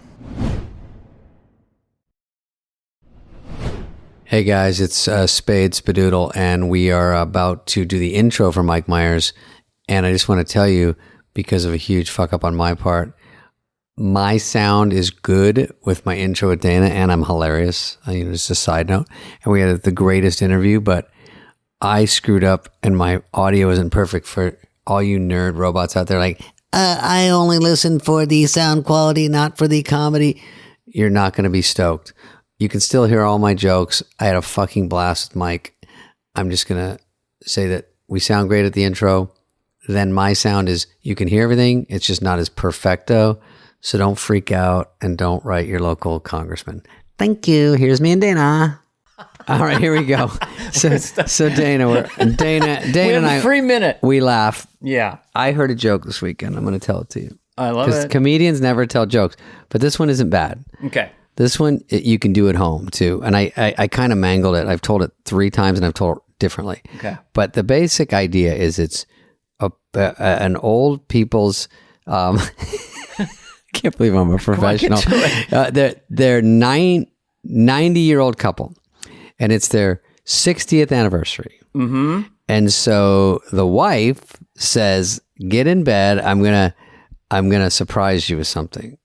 So she goes in the bathroom. You follow so far? Yes. So the guy's in the bed waiting for his big surprise. So she goes in and strips naked, and only puts on a cape. So she has nothing but a cape. Got it. So she leaps out of the bathroom, lands at the base of the bed, and goes, "Super pussy." And he goes, "I'll take the soup." All right. Here's one not as funny, but nice and quick, that just generic, that I use sometimes. Okay, good. Did you hear about the mom and the dad who found out their 10-year-old boy was visiting S&M websites? No, I did not. And the mom said, "What are we going to do?" And the dad said, "Well, we can't spank him." He'll jizz. That's nice. What? Yeah, That's nice good. and quick. I do that as Obama in my stand-up. Hear about the mom and the dad who found out their 10-year-old boy was visiting S&M websites. And the mom said, "What are we going to do?" The dad said, "Well, we can't spank him." Come on, Michelle. Come on, Michelle. Michelle, no.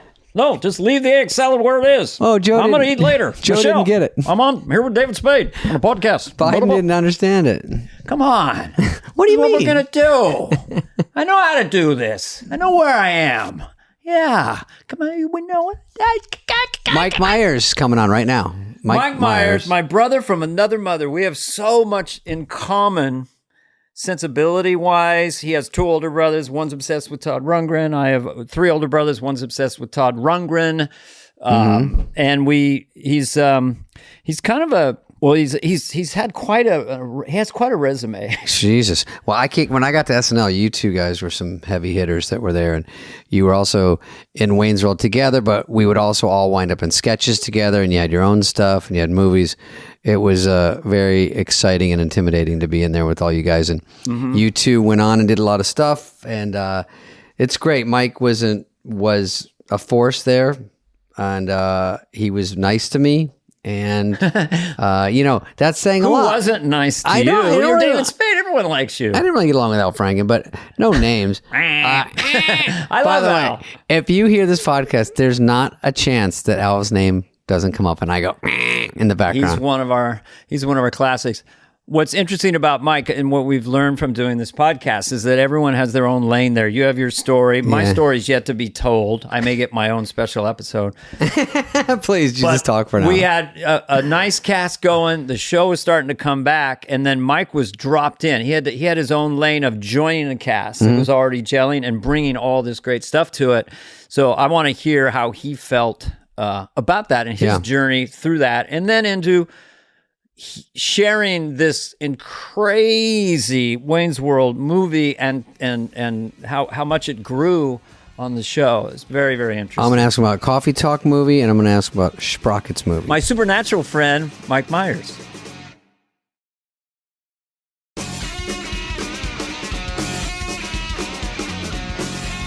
Get Back by the Beatles. I felt like I was watching. Da Vinci at work. You know what I mean? Yeah. That moment when Get Back happens moved me to tears. The sweetness that they had with each other, like that hug when there's like, I'll go over and I'll talk to George. Oh yeah, and they all had that nice sweet hug. Killed me. And they were just lads, and they, Lennon, as it went on, and there's some of the stuff, what you wrote and I wrote in the 70s, was just very sweet and very present. And I loved how much everyone would lock in and try really hard on everyone's song. I just wasn't, I thought it was going to be so much anger, but no, they're like, and Ringo always said that he'd count in and they'd all just drop everything. And also, which you could probably relate to this being, I'm barely middle class growing up, but the setting was just tea and cigarettes and just funny chairs, like nothing. It was so unfancy, especially at Abbey Road. It was just like you'd think it'd be. And then just the work ethic of Paul with trying to, do it again. It's like just. No, he's definitely just had his hand on the third rail and he was just driven. You know what I mean? Yeah. And he couldn't, it needed to come out.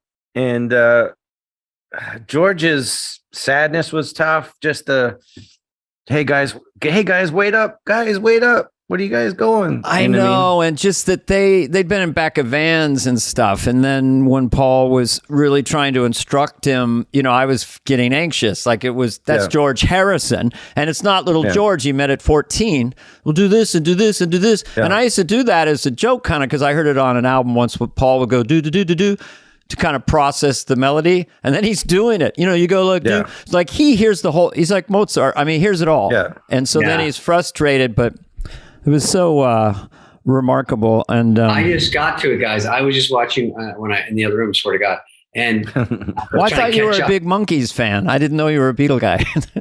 No, I'm watching the Monkees. What are you guys talking about? I was watching, and it was just the part where he was sort of helping George, and then it was he's, I guess, stumbling in to Get Back, but you can kind of go, I know this one, and then he fools around with it, and then he starts going Get Back, and you're like, oh, is that what you're talking about, Mike? Yeah. Oh yeah. Like, whoa! I was like, oh my god, this is Get Back. Yeah. And then so cool. And I could relate to that constantly. I can relate to. Okay. A lot of creativity is then just going someplace else, like either bullshitting around the table and ordering Chinese food, or they would go into, Carl Perkins songs. Dude, they kept going back because you just to refresh their brains and come back around on it, So anyway. No, they just kept getting back to the whole reason why they wanted to do music in the first place. I love that part of it.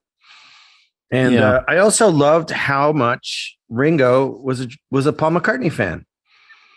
Just the look of adoration when Paul's just, the long and winding road, and he's going, I've got one, and it's like the best song ever. You know what I mean? Yeah, he had that Savant kind of vibe about him, like pulls it in here, goes there, this just goes there, and it was just so sweet to see. I think it's how they recognize game. Like even when I got to a good old SNL, like we can't compare to the Beatles, but when I got to a place where I had done stand-up comedy here and there, and the headliner was pretty good, and he would kill, but he wasn't that good, and I was trying to sort of figure out what was good and what wasn't, and what I jived with.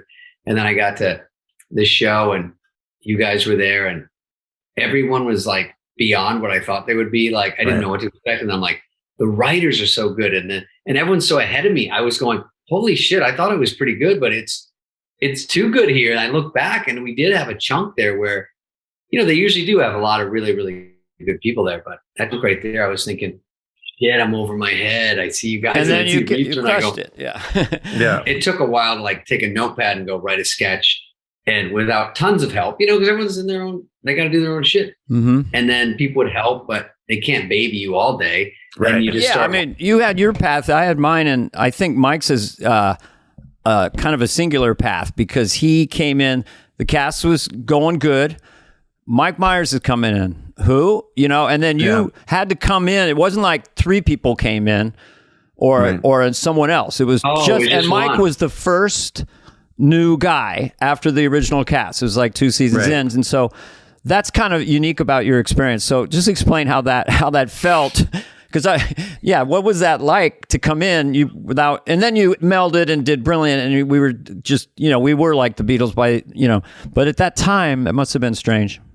It was terrifying. I hadn't seen the show in a long time because I was living in England, and I've said this too many times now, but it's absolutely true. I had a top loading VHS that I had to choose between the hockey game, which is at 7:30 and it ends at 12:30. I can relate to that. I've never heard this, because we all think everyone's heard everything because we go on these different interviews. But I'd not heard that one from you. I didn't. So I got a call. Do I want to be on Saturday Night Live? And I thought it was my brother Paul at first. You know what I mean? Honest to God, because I was in Chicago at Second City, and then I started to watch the show, and I was like, holy shit, these guys are awesome. Like they're, you know what I mean? And I had been in Toronto, and we used to have funny cab guys, the cab dispatchers. So it was an Eastern Avenue taxi in Toronto. And the guy would go, he would do like, oh, hey, I need a cab at Bloor and Dundas. And then a cab, you don't hear the cab driver, and he'd go, give the man a bologna sandwich. Right. We had like this whole that was thing. The code. That meant you got the cab or something. I don't know, but it was really amusing. And you'd be in the back of the cab and you'd be like, oh, that's a funny dispatcher. And then this one, I was with Dave Foley and this Kids one in the Hall. Dave Foley from the Kids in the Hall. And this one cab dispatcher just kept saying, isn't that special? And I said to Dave Foley, I said, that's really funny. That's a great thing to say. Isn't that special? And Foley looked at me and said, that's Dana Carvey's Fish Lady character. I said, oh my God, that's like a catchphrase. He goes, do you not know? I said, no, I've been living in England for 3.5 years. That's funny. I didn't. And I missed everything. And they have no sense of Saturday Night Live in England at all. Damn. The only thing. I don't go. The only thing that they'd watched later was little clips of Wayne's World after the movie came out. And even then they were a little like, oh, I like the movie, but I don't know about the sketches. Let's insert that moment that we shared and then go back around to this because Mike creates Wayne's World, invites me to be on. We're going. It's starting out. It's kind of late in the show. Then Madonna, everything. Then let's make a movie. Okay. And then we have to go to London. I was so naive. That when Paramount was saying, well, would you like to go to London? I kept turning them down. Like, I'm really tired. I think I'll go. I didn't understand what. And they said, well, we'll bring anybody or whatever you want. So we were on the Concorde with Paula and like 6 of our relatives. Encore. But anyway, a moment that I'll never forget is that it had been shown enough in London that there was a following. So Mike and I, who used to joke, let's do a thing called "We're the New Beatles." Remember that one? Yeah. We're my cuter. Was that the thing? So we had our little suits on, and then we were in this London cabbie limo type thing, and we pulled up in front of the theater to show London Wayne's World, and there were like 5,000 kids leaning on cyclone fences with posters and stuff. And wasn't that moment we got out of the car like, what? And they're screaming for us. That was fucking nuts. But how did they get it? Did they get it, Dana, from Mike, our guest? Did they get it from the sketches, or they had caught up with SNL stuff so they knew the movie was coming out? I think they ran the sketches on BBC, like, because nothing goes on the hour on BBC, you know what I mean? So it'll be, coming up at 12:38, like it's all weird. That's all just specific. At 11:19. So they would put in little spacers of Wayne's World, Mike, one time we went to, the only time I've been to London was, I've only been anywhere for press, and it's just like always quick, but we went for Tommy Boy and Farley and I went over, and we, for some reason, thought we were famous over that. Meanwhile, we've only been on the show like 3 years, and it's not even really over there, like you said. Right. And then Tommy Boy wasn't even out yet. So what happened? We were like doing a premiere, and we're like, it's going to be weird being so famous. And then we stayed at the Dorchester, and we had hats and glasses on. We go, let's go try to eat. And then when no one knew us, And then they're like, "Hey, who's the fat guy and skinny guy?" And then we walked around, and then we slowly took the glass and everything off, and then we were trying to get recognized, and that wasn't working. And we Hollywood. we went to Piccadilly Circus.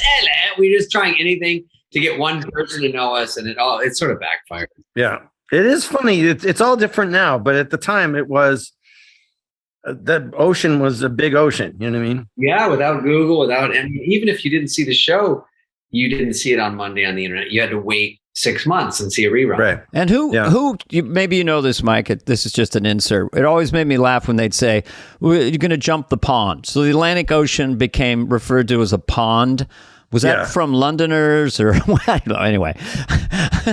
It feels like an English understatement. Yeah. You know what I mean? Kind of. So, I don't know what everyone knows, but it is interesting. I felt kind of envious in a way of your roots of having two parents from Liverpool, and you're sort of like you're probably had cousins who knew the Beatles or whatever. I mean, that is very interesting.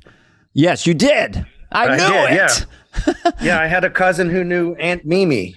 Oh, really? Wow. Yeah, which Aunt Mimi was in the Beatles. Aunt Mimi was in the Beatles. She was she was a roadie. Yeah, Tom Hanks played her in one of the Wayne's World sketches. She was lugging PV amps. Yeah. Go ahead, Mike. Sorry, go ahead. No, it's all good. And I knew all the places. I knew Penny Lane. You know what I mean? I'd been there as a kid.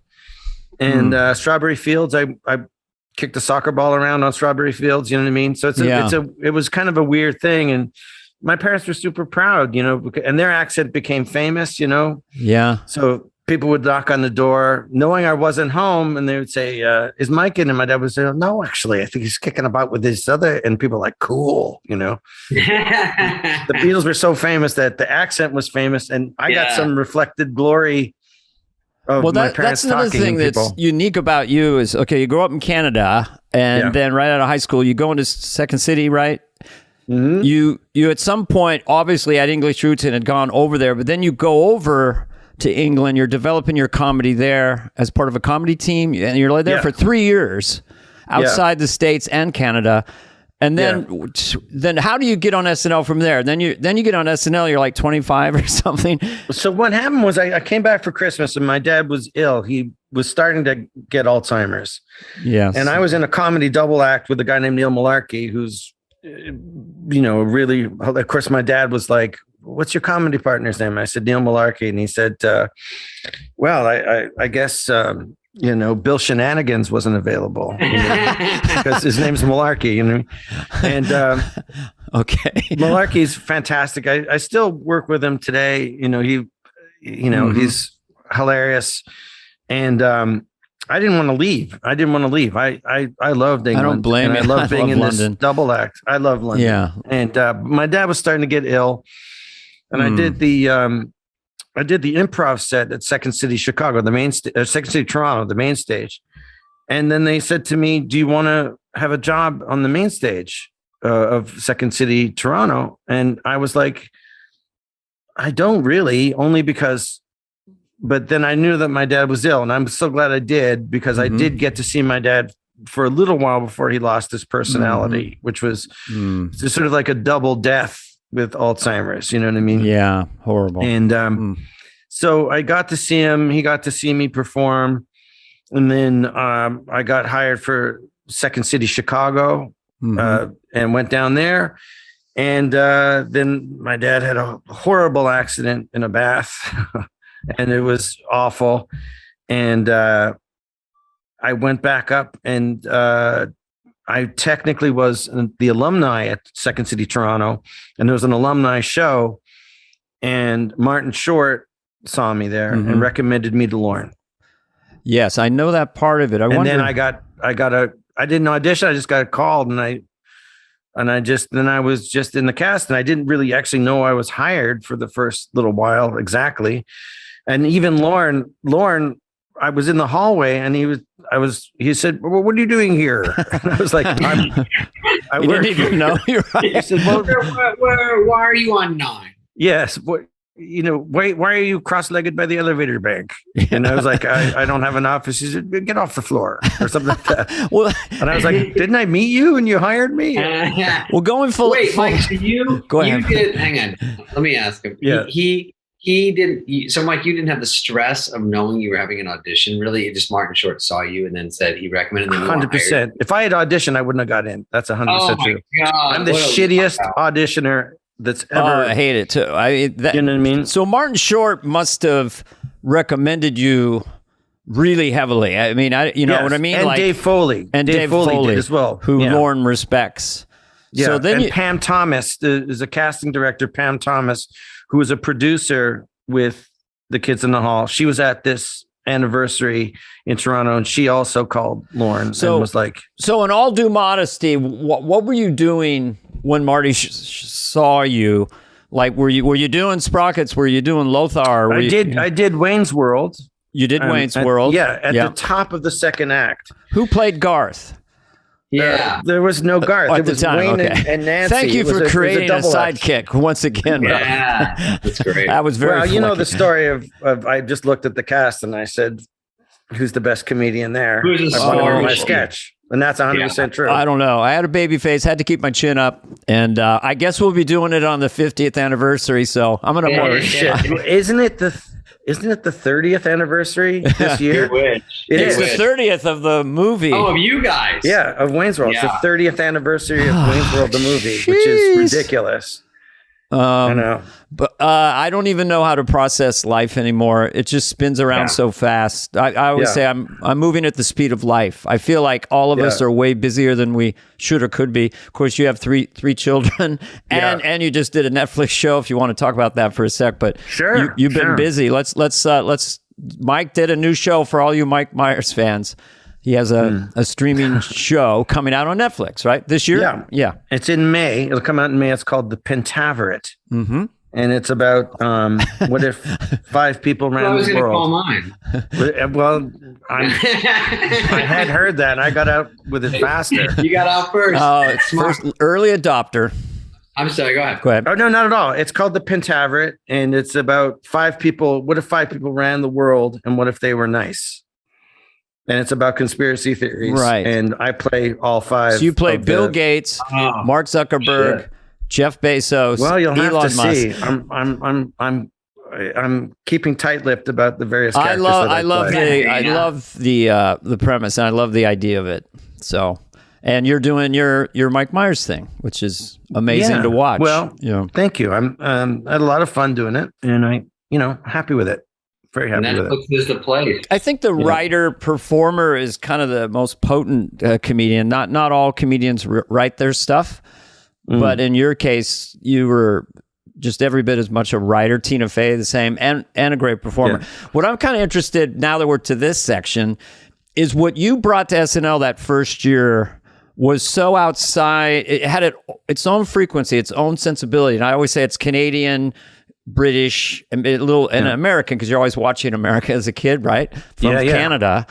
So that when you came in, and I wanted to walk through some of those things you did on that first season, and then finished with this part of it when we were touring, and Mike and I did some dates, and how hard you had landed with the audience, because we were playing 3,000 seaters, and you'd come out and they were going crazy. So anyway, I'll be back in 10 minutes. I just wanted to lay that out there. That was a long way of saying. So you come in, the first thing I saw, I'll start it this way. So Mike comes in, he's very Canadian in the sense that he's shy and sweet, unassuming. And the first thing I saw you do, I think you had a suit on, you had a French accent, and you were peeing yourself with some kind of device. It was fortuitous. It was as if it was French Saturday Night Live. Oh, okay. And because I speak French because I'm from Canada. Do you really? Yeah, je peux parler français. J'ai pris français quand j'étais en école. Je suis Canadien. I've only been able to do fake French. So this is not nothing, right? But anyway, so So I did it actually in French. Oh, you did? Oh, You're actually French in a suit, wetting your pants. Is that your first sketch? Yeah. I was playing a cast member Okay. or the French celebrity who was hosting that week. Oh, I see. Okay. in France, and it's and then they had a pee rig Yeah. on me, Right. and Always And it was, enjoy wearing a pea rig. I don't know why. Now, this is Mike. This is your first read through, or is this your first show? first show, I think, and then the first sketch I was in, where I played Nigel the groundskeeper, and it was A lot of Nigels. I like someone's lot of name. Nigels. I play a lot of Nigel, Nigels. the groundskeeper. I'm no stranger to a Nigel. It's a good English name, I guess. It's funny. And Wait, Mike, was that the beginning of like a September season? Like I came in at the end of a season, and some people come in the middle. Adam came in the middle. Were you I came in the middle. It was February of '89. Yes. Yeah, Ooh, that's Yeah. sometimes tougher. Everything's rolling. it was, and everybody's awesome. Like, Well, we had Phil Hartman and Jan Hooks. I mean, oh my God, I and had Kevin a Nealon nervous breakdown that first week. I said straight up on the floor crying, "I'm not going to make it." These people, I didn't know. And then Lauren said, "What are you doing on the floor, Mike?" Get off the floor. Mike, So you You need to go to a psych ward, Mike. so in those 4 months, you landed. I know you did Sprockets, Yeah. which I always Okay. love the touch my monkey aspect to it. Yes. Like, that was so It's stupid. specifically insane. Touch Yes. it, demanding touch Yes. it. So where did that? So you had that when Martin Short saw you. Did you do Sprockets and Wayne's World or? No, I just did Wayne's World, Mhm. and it was after the intermission, Mhm. and I came up from the audience, and people actually kind of weren't sure If it was Yeah. you, what was happening, and then I had a great show, and then we did the improv set, and I did a couple of things, and I just had the show of my life. It was one of those weird things. Yeah. And then there's a thing called freeze tag at Second City, Yeah. where you take the position of somebody. And oh yeah, I ended up in this long freeze tag with Martin Short. oh okay, As it was described to me, is that Martin Short looked at me, and I looked like I was 14, you know what I mean? hmm And was starting to name drop, like as a way of saying, you won't know any of these people. And I matched every name drop for a name drop, you know what I mean? okay, got it. And so he was like, I was with Stevie Spielberg at the blah, blah, blah, blah, blah. Right. And I said, that's when Liza Minnelli came. We were on a Oh, yacht okay. drinking white Puerto Rican rum. And because there's a white Puerto Rican rum commercial that had Liza Minnelli and whatever. And it became this duel, you know what I mean? I did a bit once where celebrity name dropping, it's always a shorter, like Johnny Carson. I was with John Carson, and Yeah. and Eddie McMahon. It's always kind of changed. It's either longer or shorter. We're with Bobby Hope and Walks. That was, but yeah. So you crushed it. Then you come to the show, and then by May the show's done. So you landed a lot of stuff before we went on our little mini tour. Maybe, But I didn't think so at the time. That's so stupid. Is I literally was like, I blew it. I'm going to get fired. And I really, truly thought I was going to get fired pretty much every week. You know what I mean?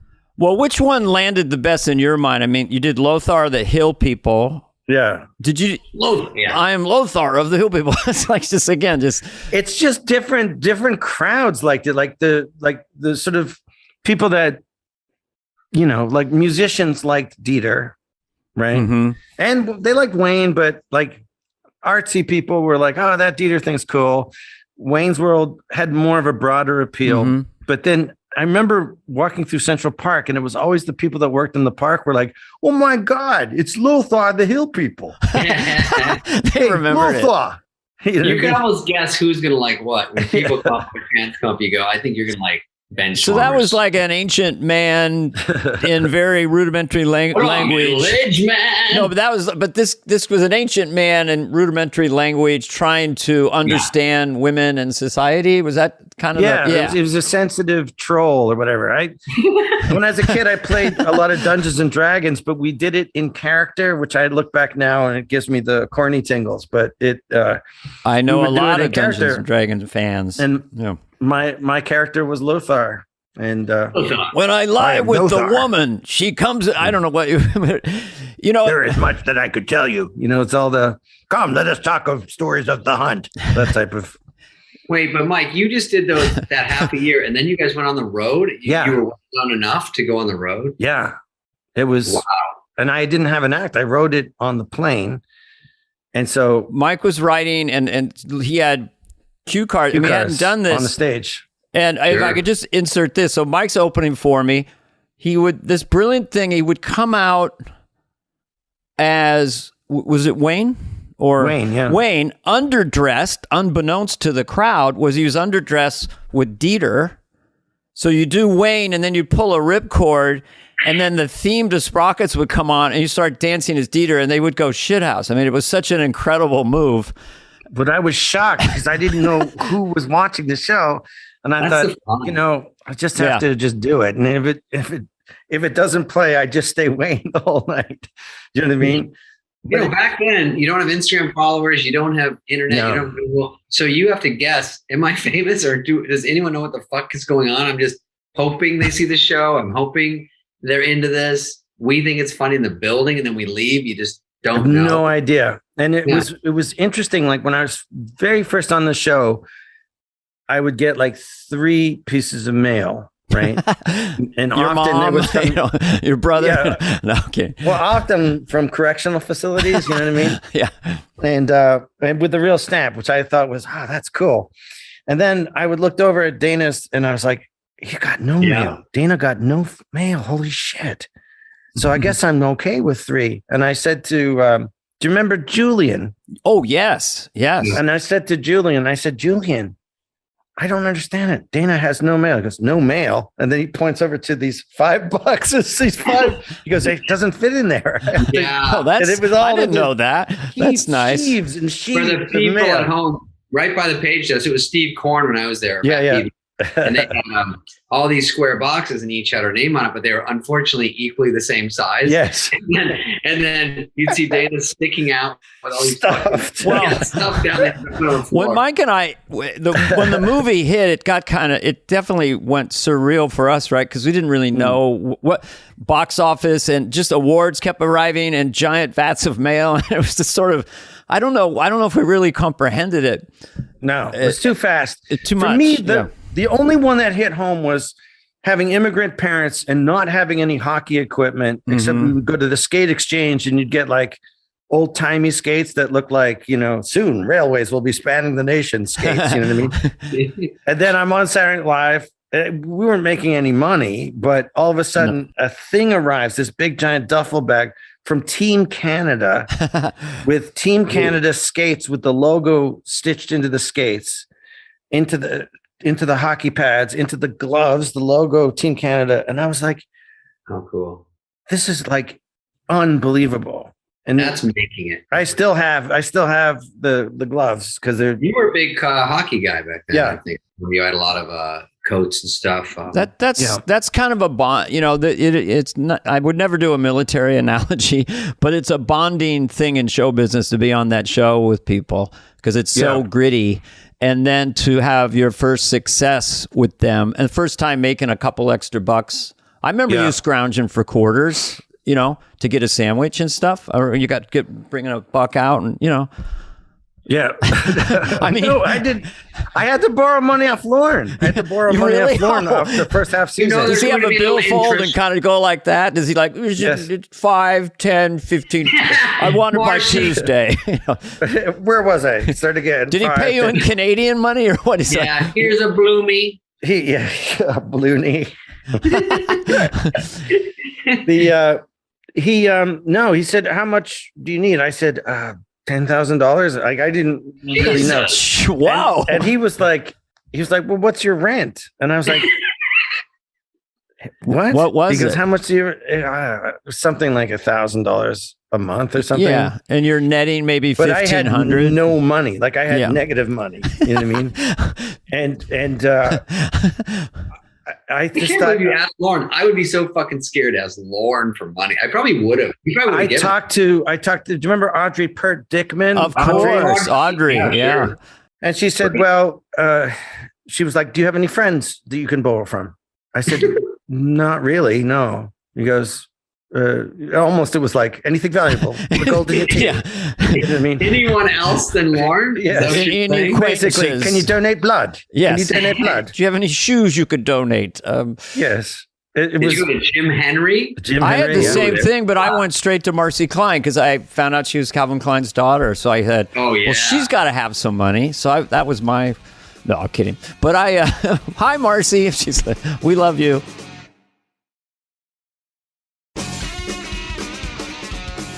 I was just looking while you're gone. I just remembered how much I love Philip. I thought that was with the kid with the helmet. He was in straps and he's running away. That was really inspired because Twigs and Berries. it was so funny visually. Like even if you lost the sound, it was so great. Oh, thank you. You know what I mean? And also it was just Philip like is one with Hyper Hypo. Yeah. Was it? yeah. The hypo. Yeah. And he wore a helmet and he had this bungee cord and he's trying A harness. There was a kid in my neighborhood that had a harness. a harness. Yeah. That's the word. He was And I was like, that's not right. You know what I mean? I think you had Nicole Kidman in one, or was that Yeah. Simon? No, that Nicole Kidman was on Philip. Yeah. You know, I saw this morning a middle-aged man, and I'm working on it. And Yeah. it was Jan Hooks and Victoria. It's just such a throwback of like the simple SNL sketches. And you come in, it's so great. And then Farley came in as drinking buddy. I don't think I remember that. And you guys both snapped your head at the same time and drank. And it was fucking really well done. and I hilarious. love thank the you. theme. Do you remember the theme? Didn't it have a song? He's middle-aged. Middle-aged man. And Wait, go ahead. I had a whole. Just he was can running. you sing it, Mike, or what? Was it middle-aged man? Something and Middle-aged man, middle-aged man.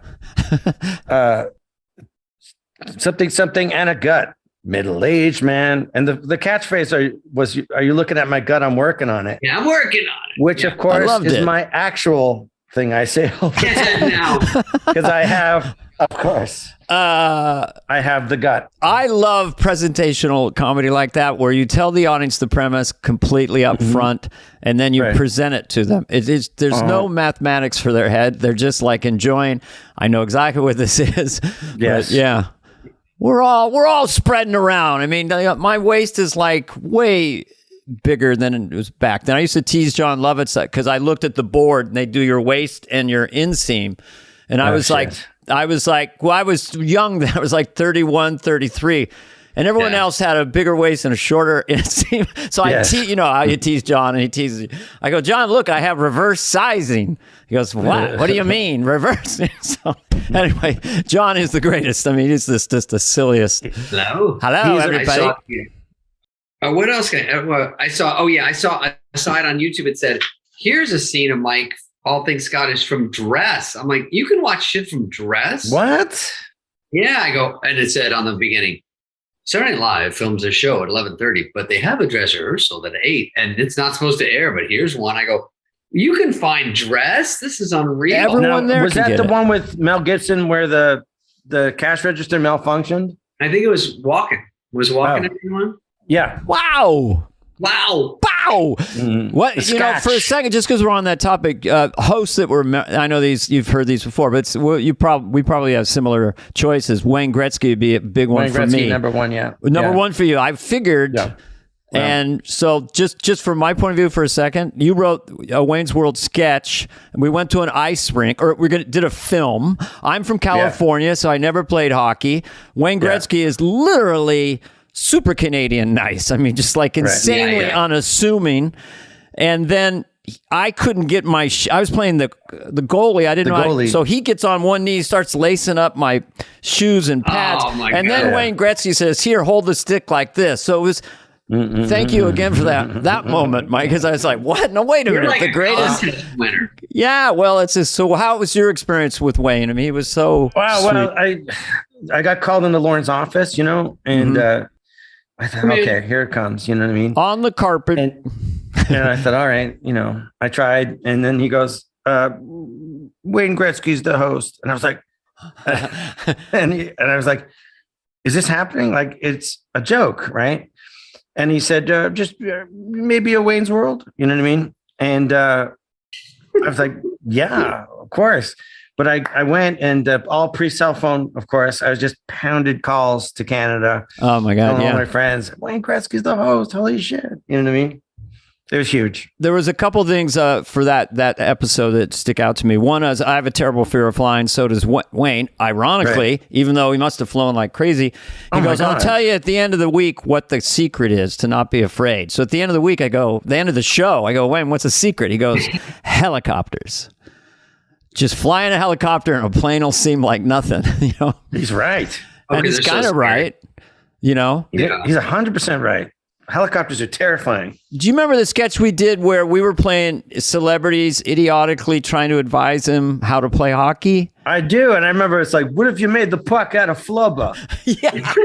Flubber. And the funny part was Phil was doing Jack Nicholson, and he always would say Wayne's moniker or nickname before he'd start to talk in rehearsal. He'd go, "Great one." And Wayne would lose it every time, you know. And I was pulling out my silly John Travolta from 1975 going, you know, maybe just everybody should just go right at the net super fast. Just go right, you know, that kind of thing. Yeah. And he loved it. But anyway, he stood out as just, and he nailed that thing where he's singing like Elvis on the air show. Waikiki hockey. Yeah. Suddenly Yes, I he was remember. extremely charismatic and in the pocket. You know, it was like, wow, anything can happen on SNL. Yeah. So he's that, you know. Did you ever do Austin? Did you ever do Austin Powers on SNL? You didn't, did you? no, never did. That was It's a later. later creation. No, that was later. I hosted. I've only hosted once. I hosted in, I would say, 25 years ago. Was it to promote? It was for Austin Powers. Yeah. And how did you find that? Because David's hosted. I've hosted 3 times, I think. Yeah. I find it really difficult. Do you? It Well, looked so natural and fun. What was your? Well, when I did one in 95, I actually got, you know, I got into a restaurant sketch with Chris was in it and Tim Meadows and Sandler that I didn't write. Steve Coren wrote, The Pepper Boy. And if for a restaurant sketch underneath the bleachers kind of set, it killed so hard that at that night at the hotel at 4:30 in the morning, Sandler, he just left a voicemail for me going, "Carvey, Pepper Boy." You know, one of those, right? It killed so hard. But the last... You used that? I think you said Sandler. To me, Sandler. But the last time I went on, I just was a little too amped up, had been gone too long, and was a little too serious about trying to control it. You know, because they put you in like 13 sketches. As a cast member, you're used to having 1 or 2 that you're shepherding, so you can really focus. So that's the part that's hard. But how did you guys find it? You also want to kill on every sketch, and you start to go, I don't want to kill on every sketch. So you enjoyed it, Mike? No, it was hard. It was really hard. But because it was too many sketches, and I also wanted every moment to be perfection. But what was from when you write and produce your stuff, from that standpoint, it, you know, like they said, okay, you're going to play the prime minister at the time of England, right? Mm-hmm. And I was like, oh, I need some tape on it. I don't really know how he talks. And so I said to the person, I said, is it possible to get a tape? And they said, sure, it'll be for 5 minutes. And I'm like, yeah. Because when you do movies, it's much slower. Yeah, much slower than and that. literally 5 minutes later, there was a tape. And I was like, this is why movies can be frustrating at times, because honest to God, like everything, you can't believe how fast things happen. Yeah. And so when people on movies tell you, oh, it can't happen, you're like, beg to differ. Actually, you know it what I mean? can. Well, that's the love of Saturday Night Live. If you tend to procrastinate, or you just have these hard deadlines throughout the week that keep pushing you forward and keep you really heightened. I didn't realize for my ADD or whatever I've got that really fit my brain nicely, because everything was in front of me, and then there was the dress show, and then boom, it's over.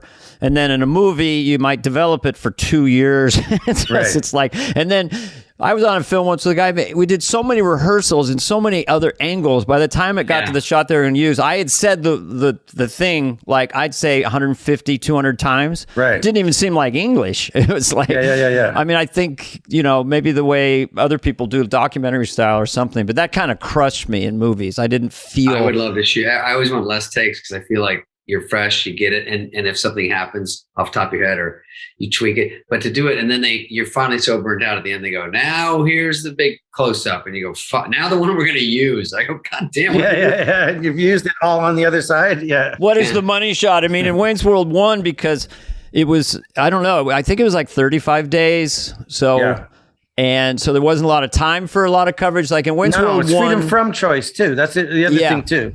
You don't want so many choices. And the other thing too, I didn't even know on Wayne's World to ask if there was what the coverage was. You know what I mean? Me neither. Of course. And now, there's been some movies where you can't ask, or I was like Bohemian Rhapsody. I was just like, great, whatever. Yeah. Right. You're a hired hand kind of, right? Yeah, exactly. And on Inglourious Bastards, it was just like, whatever you would like, you know what I mean? Can I say how much I love that scene? And I saw it recently, and that how big he made the room, and the attitude of your character and the accent. It's so fucking great. I love. Well, I love Tarantino. I mean, you got to be in a Tarantino movie. And I can't believe it. Like, I also got to be in a World War II movie, which is also just the whole experience was shot in Nazi headquarters. Are you kind of, I'm just going to throw this out, I don't know where it's going.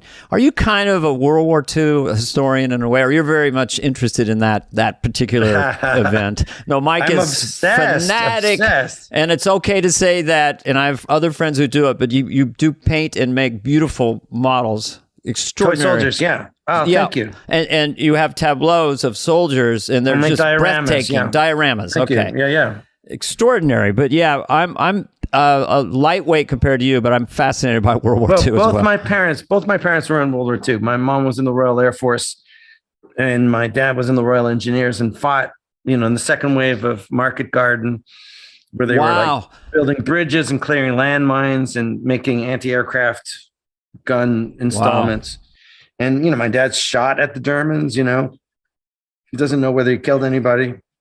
Amazing. He took fire. He's been shelled. My dad was shelled during World War II and was in a slit trench underneath the truck. And he said the thing about the British Army is that in combat, British soldiers laugh all the time. They just makes sense. Constantly laughing. Like, it's really, just even when they're frightened and running with the rifle, they're laughing. They laugh out of fear. Yeah.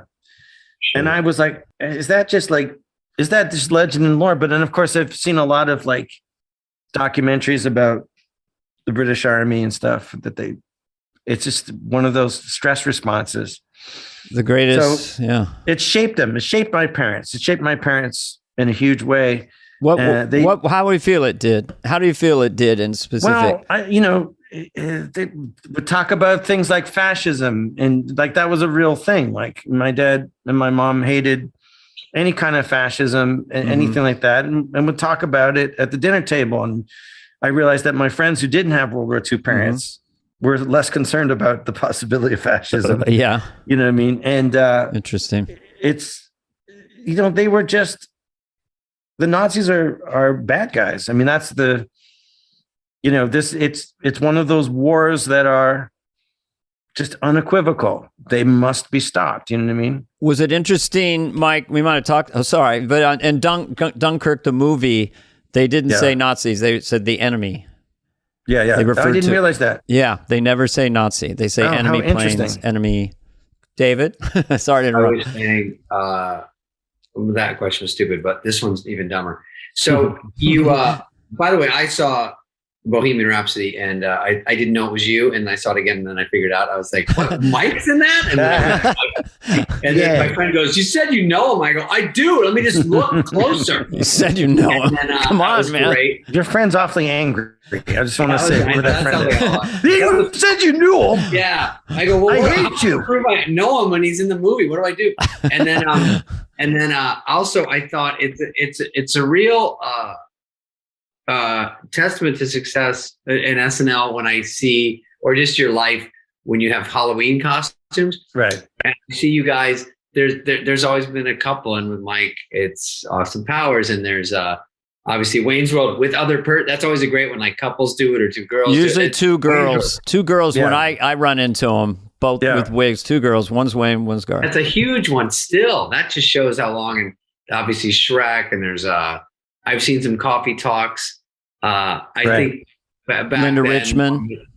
Middle-aged man. Yeah, it's just fun to have that's out there and it just stays alive. That's the funnest success. Is going, oh, look, people love it enough. That's the biggest flattery. I love it when someone gives me a specific compliment. If you had a compliment, just someone on the street or on a subway or something that says something to you that's obscure in a way, and they loved it. Well, I went as a British soldier for Halloween 2 years ago. Surprise, surprise. I may have a couple of British Army uniforms, and okay. and this 20-something young person comes up to me and goes, A, I love your work. Thank you very much. B, thank you for having the Halloween costume that I thought you might have. Cool. Which is like, oh, well, somehow that was a great compliment. The funniest one I've ever had was being in a cab in New York, and sometimes the bike guys grab the handle to get a little of the cab ride, push. Yeah. Some guy grabbed the handle, and then with the other hand just pointed at me and went, famous, and then took off. That was it. That's good. Famous. All right, let's talk about that for a second because, okay, Mike wrote this really cool book about Canada because Mike loves Canada probably as much as anybody who's then ever become an American citizen. I don't know. You're Canadian hero. Well, I have to say this because I know how big it is, this award. Mike is the Office of the Order of Canada, and he's on a stamp. Yeah. Then he writes this book, and I just was looking at it today because you sent it to me. Thank you very much. And there's this quote in here that I thought was so interesting about fame. Fame is not creativity. It's the industrial disease of creativity. Pretty potent thing to say. Right. But I mean, you've never pursued it in a classic sense, and some people do. Don't judge it. But we live in an era now where fame is talent. The pursuit of talent is fame. The monetization of fame outstrips talent often. Just fame for fame's sake. So anyway, what would she say? Am I cutting out? No, I got you. I got your back now. Sorry. As Linda Richmond would say, talk amongst yourselves. Was that her friend? Yes. Like when you had Madonna out there, I was like, oh my God. You got her for Wayne's World too. Wasn't she in Coffee Talk at home base? She was, yes, with Barbara Streisand and Roseanne Barr. That's a big one. That was a big one. Streisand is Streisand. I mean, there is. I was opening Amstel lights for Lauren at that time. And the tall poor monitors under the bleachers.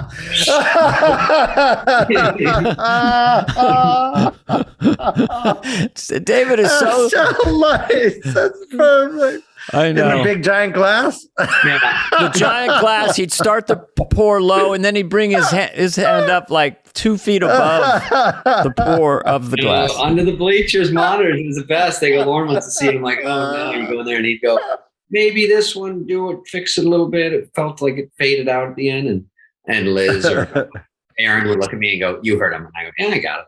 I've said this before, but I guess once in a while I was out there really mugging it up, like not going to do it, all that. Lauren, with I think affection, would say, looking at the monitor under the bleachers, go, he's a fucking show pony. And I got what I didn't take offense to it. I go, yeah, at times I am just a bald-faced ham, just trying to shove it down the, Which Do is you remember when Lauren is always so funny, but he goes, when Sinead O'Connor ripped up that picture, and then I was out there, so I picked up a little piece of it. Mm-hmm. And Oh, Kenny you did? Kenny among us, they need that back. But I walked over, and Lauren was drinking an Light, and it went dead silent. I went to a commercial, and he goes, Irish. You're already an alcoholic. Yeah, and that was it. And I was like, oh, I didn't even really get it. I go, yeah. Well, I remember the Sinead episode, and when I saw that, I don't know. I guess she felt that maybe we shunned her, but I was just shy and nervous. I wasn't upset about it. I know a lot of Catholics. I'm very fond of them, but there were issues with that church for a while, and so she might have been had a little bit of a point at some point. Yeah, I mean, I didn't feel like I can't have a conversation with that person. I mean, and I would have given her a hug if I thought back in time that she was feeling that ostracized and wounded by making a political statement on Saturday Night Live. So anyway, this will be the thing that'll trend now. I said, whose side should I keep? That would keep my job. But Mike, I did walk out there and I had a light show, shocker. And so she did it. She went to commercial. What's your net worth? Come on. And I went out and I picked up a little piece and I put it in my pocket. And I just go, by the way, I'm not even that religious. I don't really know how heavy that was or what was going on. I'm Arizona dumb. I just go, all right. I just had a piece. I go, that was weird. And then on Sunday night on hard copy or something, there was obviously a huge fucking story. And then they go, tonight we Sinead O'Connor and the picture that around the world. And they show the ripped picture and one piece is missing on my desk. I go, wait, that's the real picture because I have it. And then Monday, and I started bragging about it, of course. And then Monday, Kenny Amon called me in, David, producer, and Kenny Amon was great. And I went in. He goes, "There's a rumor you have and he goes, "We'll need that back." And I go, "What? I have what?" Of course, stalling for about 5 seconds. And then I gave it to him so I wouldn't get fired. And then he said, what happened was they found out some crew guy or something sold it for $10,000 to that. Oh, shit. And thought I was in on it. I go, I'm not the mastermind. On Monday before the host meeting, I went into Lauren's office for a second. And as I was walking out, I heard him say, he said, "Marcy, get me the Pope." And so I guess he called him. Sorry. Anyway, inside joke. Lauren can call anyone in the world and they'll pick up. He's circling the building. It's Lorna Michaels that we're going to pick up.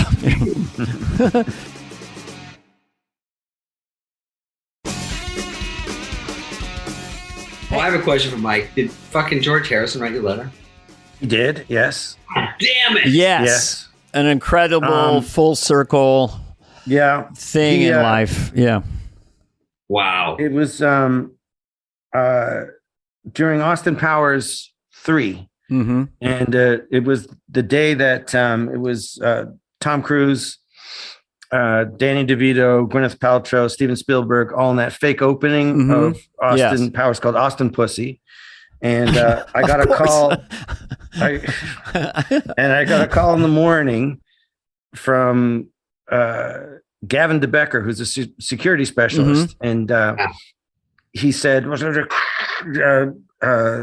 "Dead, but letter." And I thought, "Oh shit!" Like somebody with some weird threatening letter. But when I got up that morning, it was George Harrison had died, and I always felt very close to George. I kind of have the George Harrison face. There's like 5 faces in Liverpool, and I have the George Harrison, as did my dad. My dad and George Harrison look very much alike. And I cried like a baby, and I was like, "Oh man, this is this big day," and it was raining. And I thought, "Oh shit, we have to cancel this big day. This is a horrible day." Then somebody wants to kill me, I'm thinking. And then the day turned out to be fantastic and one of the most amazing days ever. And I got a knock on the door, and it's the last letter that George Harrison's ever written to anybody. And he's an Austin Powers fan. He goes, "I was looking all over Europe for a Mini-U doll." And anyways, love the films. Okay. Yeah, I know. And I was like, "Oh shit!" It literally got hot in my hands. It's up on my wall. It's one of my treasured. That is just one of those. I can't believe it. I mean, a lot of these full circle moments that happened. That's probably one of the parents from Liverpool, you going into show business, you doing this, you're riding this incredible wave of these franchises, Wayne's World, Austin Powers, and then you get a letter from George Harrison. I mean, it's just I can't. there's no way for me to process it. I don't know how you would process it. It's just beyond and Beyond, yeah. And so lovely. Yeah. An exciting time was when we were in London for Wayne's World 2, sitting next to Paul McCartney. Do you remember that? Yeah. For the premiere, and he was talking a lot, during the show, and I was nervous. And he was like, "Well, that's a funny bit. Did you write that?" And I'm like, "Yeah." Yeah, and you're trying to focus. Yeah. Just look. Yeah. Okay, look up there. I love him. Did it take you a long time to write that? I'm like, yeah, it took forever. Just look. And I was like, my joke, sir. My joke was that I would wish I was next to the quiet one instead of the cute one. Yeah, but it was pretty spectacular. Well, you guys were there. I had left the show the week before Paul came to host, which I regret. I've gotten to interact with Paul in different ways at different times, but that must have been cool. Just having Paul around, doing sketches and. Oh yeah, it was amazing. That day, were you there when he had the mini concert, or had you left at that point, Dana? I think I'd left. So did he do it like Eric Clapton? Yeah, at the end of the show. Eric Clapton did that too, right? The show ended and Eric Clapton did like a half hour of jamming. I says Paul did the same thing. Well, yeah. So my brother Paul had come down from Toronto for this Paul McCartney show. And it was very amazing. So Linda was there. Linda McCartney was there. And Paul had met Paul McCartney at the Wayne's World 2 opening. And Linda, my dad had just passed away, and Linda said to my brother Paul, "Hey, Paul, sorry to hear about your dad," which was just amazing. How did you remember that? How did you know what I mean? Very, very Linda. Just so lovely. Yeah. And Paul was very moved by that. And then we went and he played Let It Be.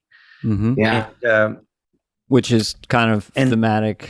And people there's not a dry eye in the house. And I was on the Toonses car. Do you remember Toonses, the cat? Oh, yeah. Jack Handy. So me and Paul were arm in arm on the Toonses car. And next to us was Bill Murray and his brother.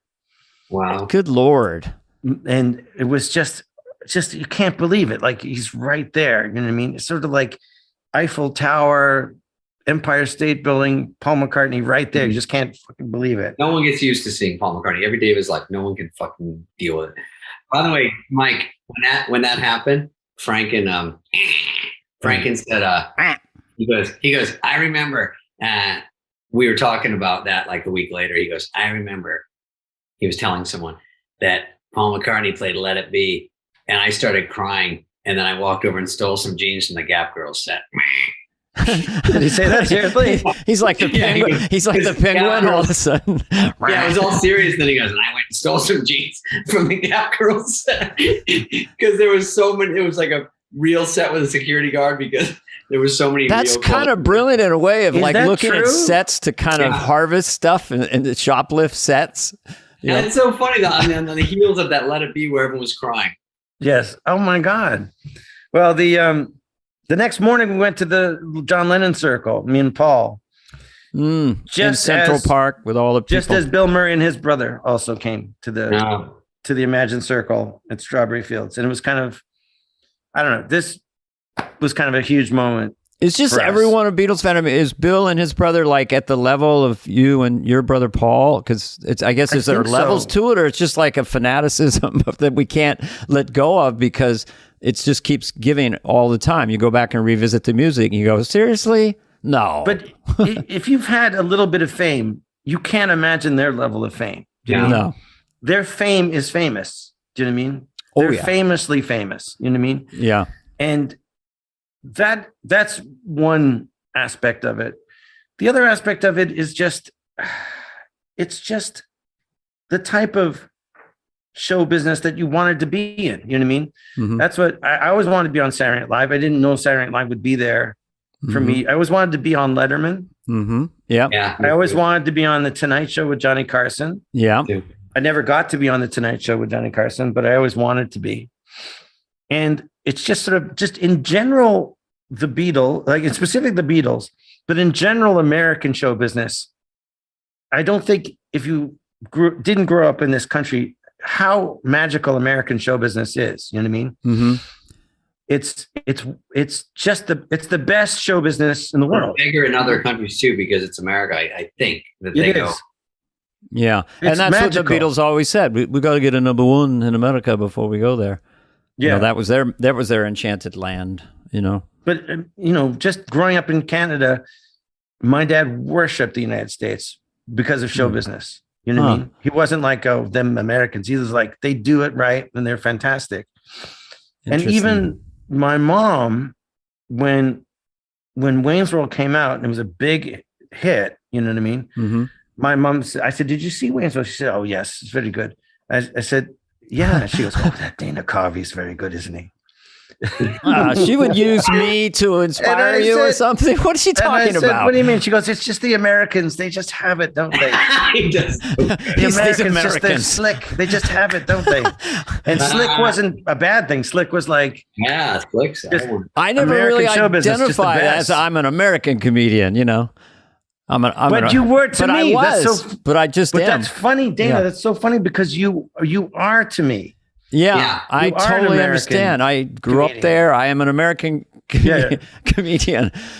With an American land, whatever that song was. So you two guys together from the outside, like someone like me and the other dudes and Sam and I, we were always like looking at you guys, like, holy shit, these guys are fucking crushing everything they go into. Every read through, we got to see it. We're like, it's just like a class. You watch how these sketches are put together, and you watch that everyone's really trying. You know what I mean? Yeah. You go, oh, no one's walking through it here like, hey, we're famous. It's like every week everyone's grinding and stressed and going, fuck, we got another week. Who cares about last week? It's over. What are we doing this week? And who's the new host? And oh, it's Glenn Close. What are we doing? You know, but you know, we came from stand up, David and I. So then I get on Saturday Night Live, and now I'm doing sketch comedy, and so that became such a joy as it went on. You know, being out there with Phil and Carson, or Mike with Wayne's World, or Kevin with Hans and Franz, of like bouncing off someone, wanting them to be great. You wanting to be, you know, they're pinging you, you're going to ping them back. It's a very exhilarating feeling to be part of an ensemble that's scoring. And then it's the Turners, and it's Bonnie and Terry Turner. It's Conan, and it's Jack Handy, and it's Christine Zander, Robert it's all these Smigel. people, Robert Smigel. Mm-hmm. Just Jim like Downey. writing these fantastic sketches, and you're just like, you know, I couldn't believe the level of the comedy writing. I mean, I watched it for half a season, you know, and studied it. Like I made my own running orders when I was at home, you know. But when you're there, and it's so intimidating, you know what I mean? well, you're trying to write against the writers, which are unreal. You don't know when you get there because they're not like famous, but you go, holy fuck, these guys know what they're doing. And then you go, oh, and I have to write against cast members that are great. Right. And they're writing stuff. So you go, where do I fit in here? But it was fun to score with someone else's piece. Remember we did Jagger and Keith Richards? And I think they wrote that, Downey or someone wrote it. I didn't write on it. And then they were so pleased that it worked. And, you know, it's fun. Yeah, fun. Sorry, go ahead, Mike. Sorry.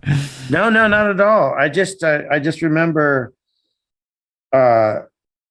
Downey too was great because he would just go, I think there's a joke that's kind of like a joke, and then a joke would emerge.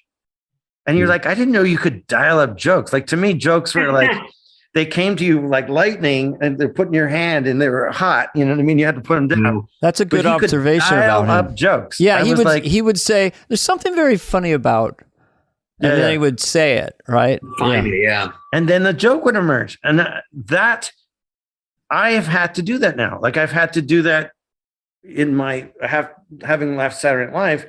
We're just having to, sometimes you just need to dial up a joke. And I didn't know it was actually possible until I saw Jim Downey.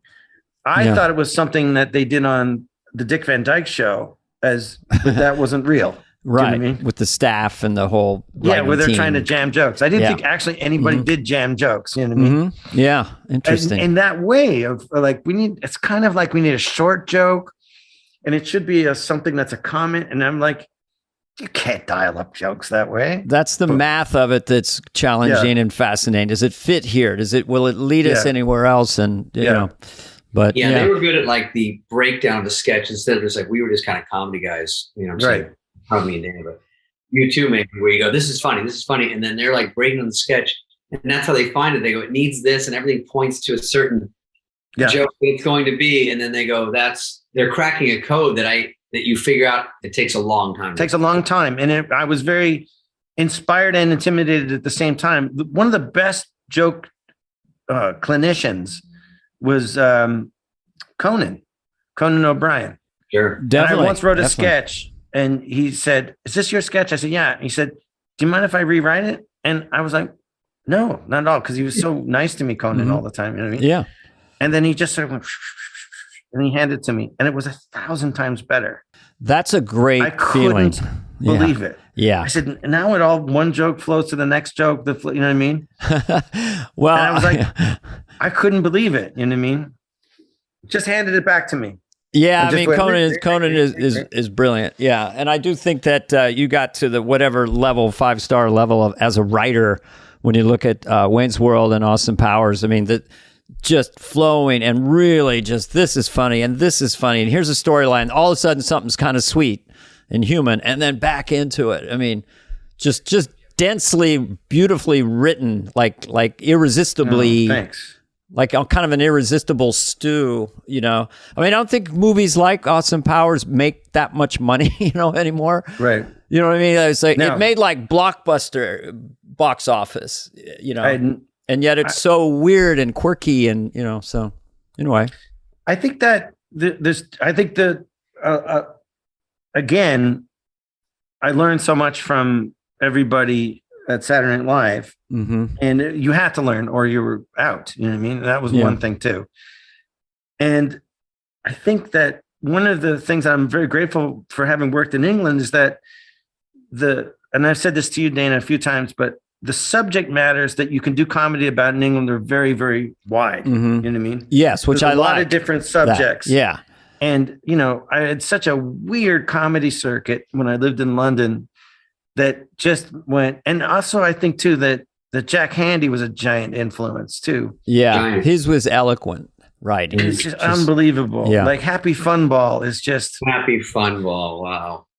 I mean, do you remember the round of applause after Happy Fun Ball, which is just like that when it's getting dropped on our troops in Iraq? yes, it has come from space. Do not taunt Happy Fun Ball. Yeah, do not taunt Happy Fun Ball. It's fun. The corniest commercial, and then all these. Yeah, no, he's so brilliant. great. We talk about him a lot on this show. Yeah. Do you, Jack Handy? Yeah. Fantastic. Yeah, the sketch I was in with Christopher Walken where we're coming down in the spaceship, we're aliens, I guess, and then our landing gear would hurt a farmer, and we come out, we come in Let's peace. get out of here. Let's get out of here. And over again and stuff like that. And there was one I talked about last week, maybe you'll remember it, where people were like at a kind of a alien court, and the aliens are way high up, and all the aliens want to talk about is box office receipts for movies. Like, didn't they? Because it was just about that obsession with what a movie makes and all that. Oh, that's so hilarious. And then me and Neelan about to launch a rocket with binoculars, but then Lassie is underneath the rocket. Oh, okay, let's stop. And then Hitler goes. Then the Mona Lisa's under there. It just keeps, you know. So Jack Handy, look him up. Anybody wants to write comedy. So should we let Michael go? I think Dana? Mike has a career and a family. Last I checked, so I have a family, that's for sure. He definitely has a wonderful family.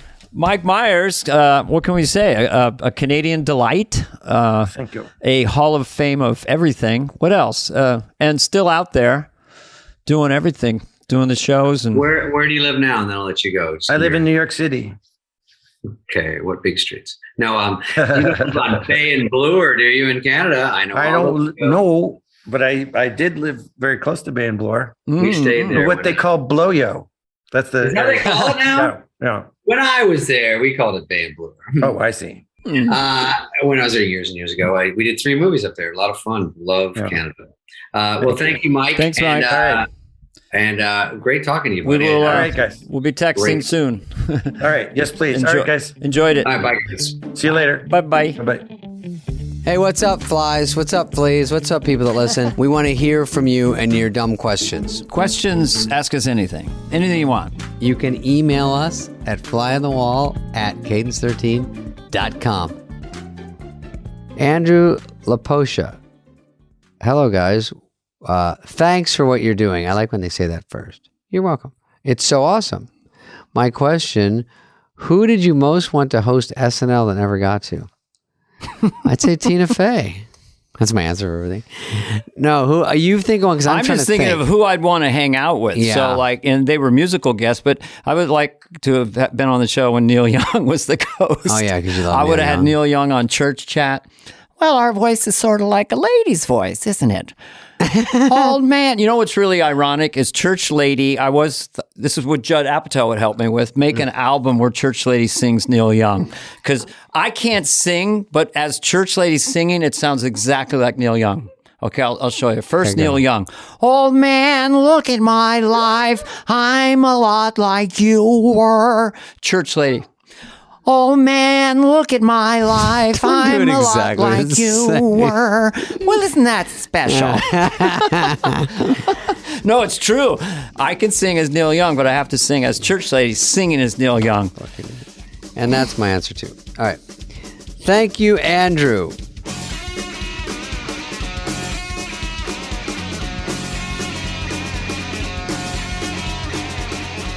Fly on the Wall has been a presentation of Cadence 13. Please listen, then rate, review, and follow all episodes. Executive produced by Dana Carvey and David Spade, Chris Corcoran of Cadence 13, and Charlie Finan of Brillstein Entertainment. Production and engineering led by Greg Holtzman, Richard Cook, Sabrina Regan, and Chris Basil of Cadence 13.